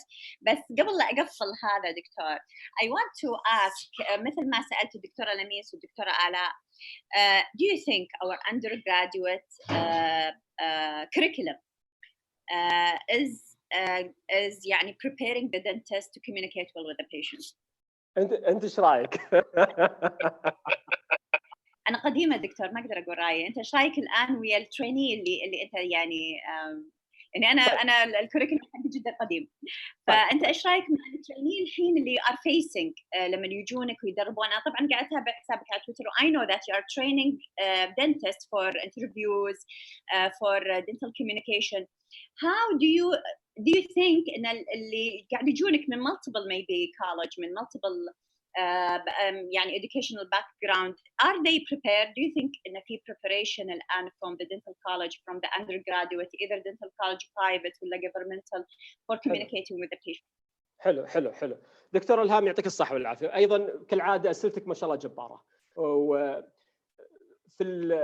في الأطباء اللي أنا أشوفهم على سبيل المثال، أنا ما أحكم على أي طبيب يجيني عندي أسوي له psychological analysis، يعني اختبار تحليل نفسي. والسايكولوجيكال اناليسيس هذا اختبار كندي اساسا، بمعنى انه اعطيه اللينك هذا اسئله تقريبا حوالي 130 سؤال. الاسئله هذه اجابتها جدا سهله، لكن تاخذ حوالي 40 دقيقه. ال40 دقيقه هذه لازم تكون في غرفه وانت مرتاح نفسيا وتجاوب على الاسئله، تاخذ حوالي 40 دقيقه وتجاوب عليها. هذا الاختبار الكندي يعطيك EQ سكور، يعني يعطيك درجتك في الذكاء الاجتماعي. اوكي، فالذكاء الاجتماعي هذا هو اللي ينجحك كطبيب اسنان. يعني في احد الدراسات انا قريت انه 80% من نجاحك في القطاع الخاص يعتمد على ذكائك الاجتماعي، و20% فقط يعتمد على مهاراتك كطبيب اسنان. اوكي، مهاراتك اليدويه. فسؤال الدكتوره إلهام انه ايش رايك بالكوريكولم؟ أنا بصراحة أشوف الكوريكولم ما قاعد يدرب الأطباء على الإيموشنال انتليجنس أو على السوشيال انتليجنس، الذكاء الاجتماعي للشخص، يدربهم على المهارات الكلينيكية فقط. أوكي، لكن هذا مو معناته إنه نخلي فرضاً مدة السنوات الدراسة 10 سنوات أو 15 سنة عشان الطبيب يتخرج ذكي اجتماعياً وذكي طبياً لا، أنا أعتقد إنه هذا موضوع يقدر يختاره الطبيب إذا اختار إنه فرضاً يطور من نفسه. يعني هذا موضوع تقدر تسوي زي فرضاً زي كورس الزراعة على سبيل المثال، شغلة سبلمنتري تقدر تاخذها وتقول والله أنا حاب إني أطور من نفسي، حاب إنه المراجعين يقبلون في الخطة العلاجية بدون ما يتعبون، حاب إنه سمعتي كطبيب تكون رائعة جدا. في كثير من الأطباء للأسف دكتور إلهام ايدينهم تلف بحرير، انت تعرفينهم وانا اعرفهم، ايدينهم تلف بحرير، لكن المراجعين ما يطيقونهم ولا يحبون يتعاملون معاهم. السبب ايش؟ شخصيته صعبه في التعامل. ممتاز. ذكاؤه الاجتماعي قليل، تلقين ذكاؤه الاكاديمي رائع جدا، يعني ذكاؤه الاكاديمي هي از جينيوس، يعني اينشتاين يحطه تحت باطه، اوكي، لكن ذكاؤه الاجتماعي ما يعرف يتعامل مع الناس. ليش؟ لأن الطبيب هذا للأسف من البيت إلى الجامعة، من الجامعة إلى البيت، ما يعرف أي شيء ثاني، ما كان عنده أصحاب، ما كان عنده طلعات، يعني ما كان يطلع ويتونس. لو طلع وتونس وخذ فسحات وراح مع أصحابه يمكن معدل الأكاديمي يقل، أوكي. فلأنه من البيت إلى الجامعة ذكاؤه الاجتماعي كيف يتعامل مع الآخرين أصبح جدا منخفض. هنا يجي التدريب تبعي أنا. طيب دكتور، في كثير يسألون عن طبعا التدريب هذا كيف يتواصلون معك. شكرا جزيلا دكتور، يعني انا احس لو بكمل الكويستشنز اللي في راسي ما راح اخلص اليوم. يطول لي عمرك دكتور. جدا شاكرين لكم، و I think ان we come out of this session today like we titled the session the dentist lifestyle and the future.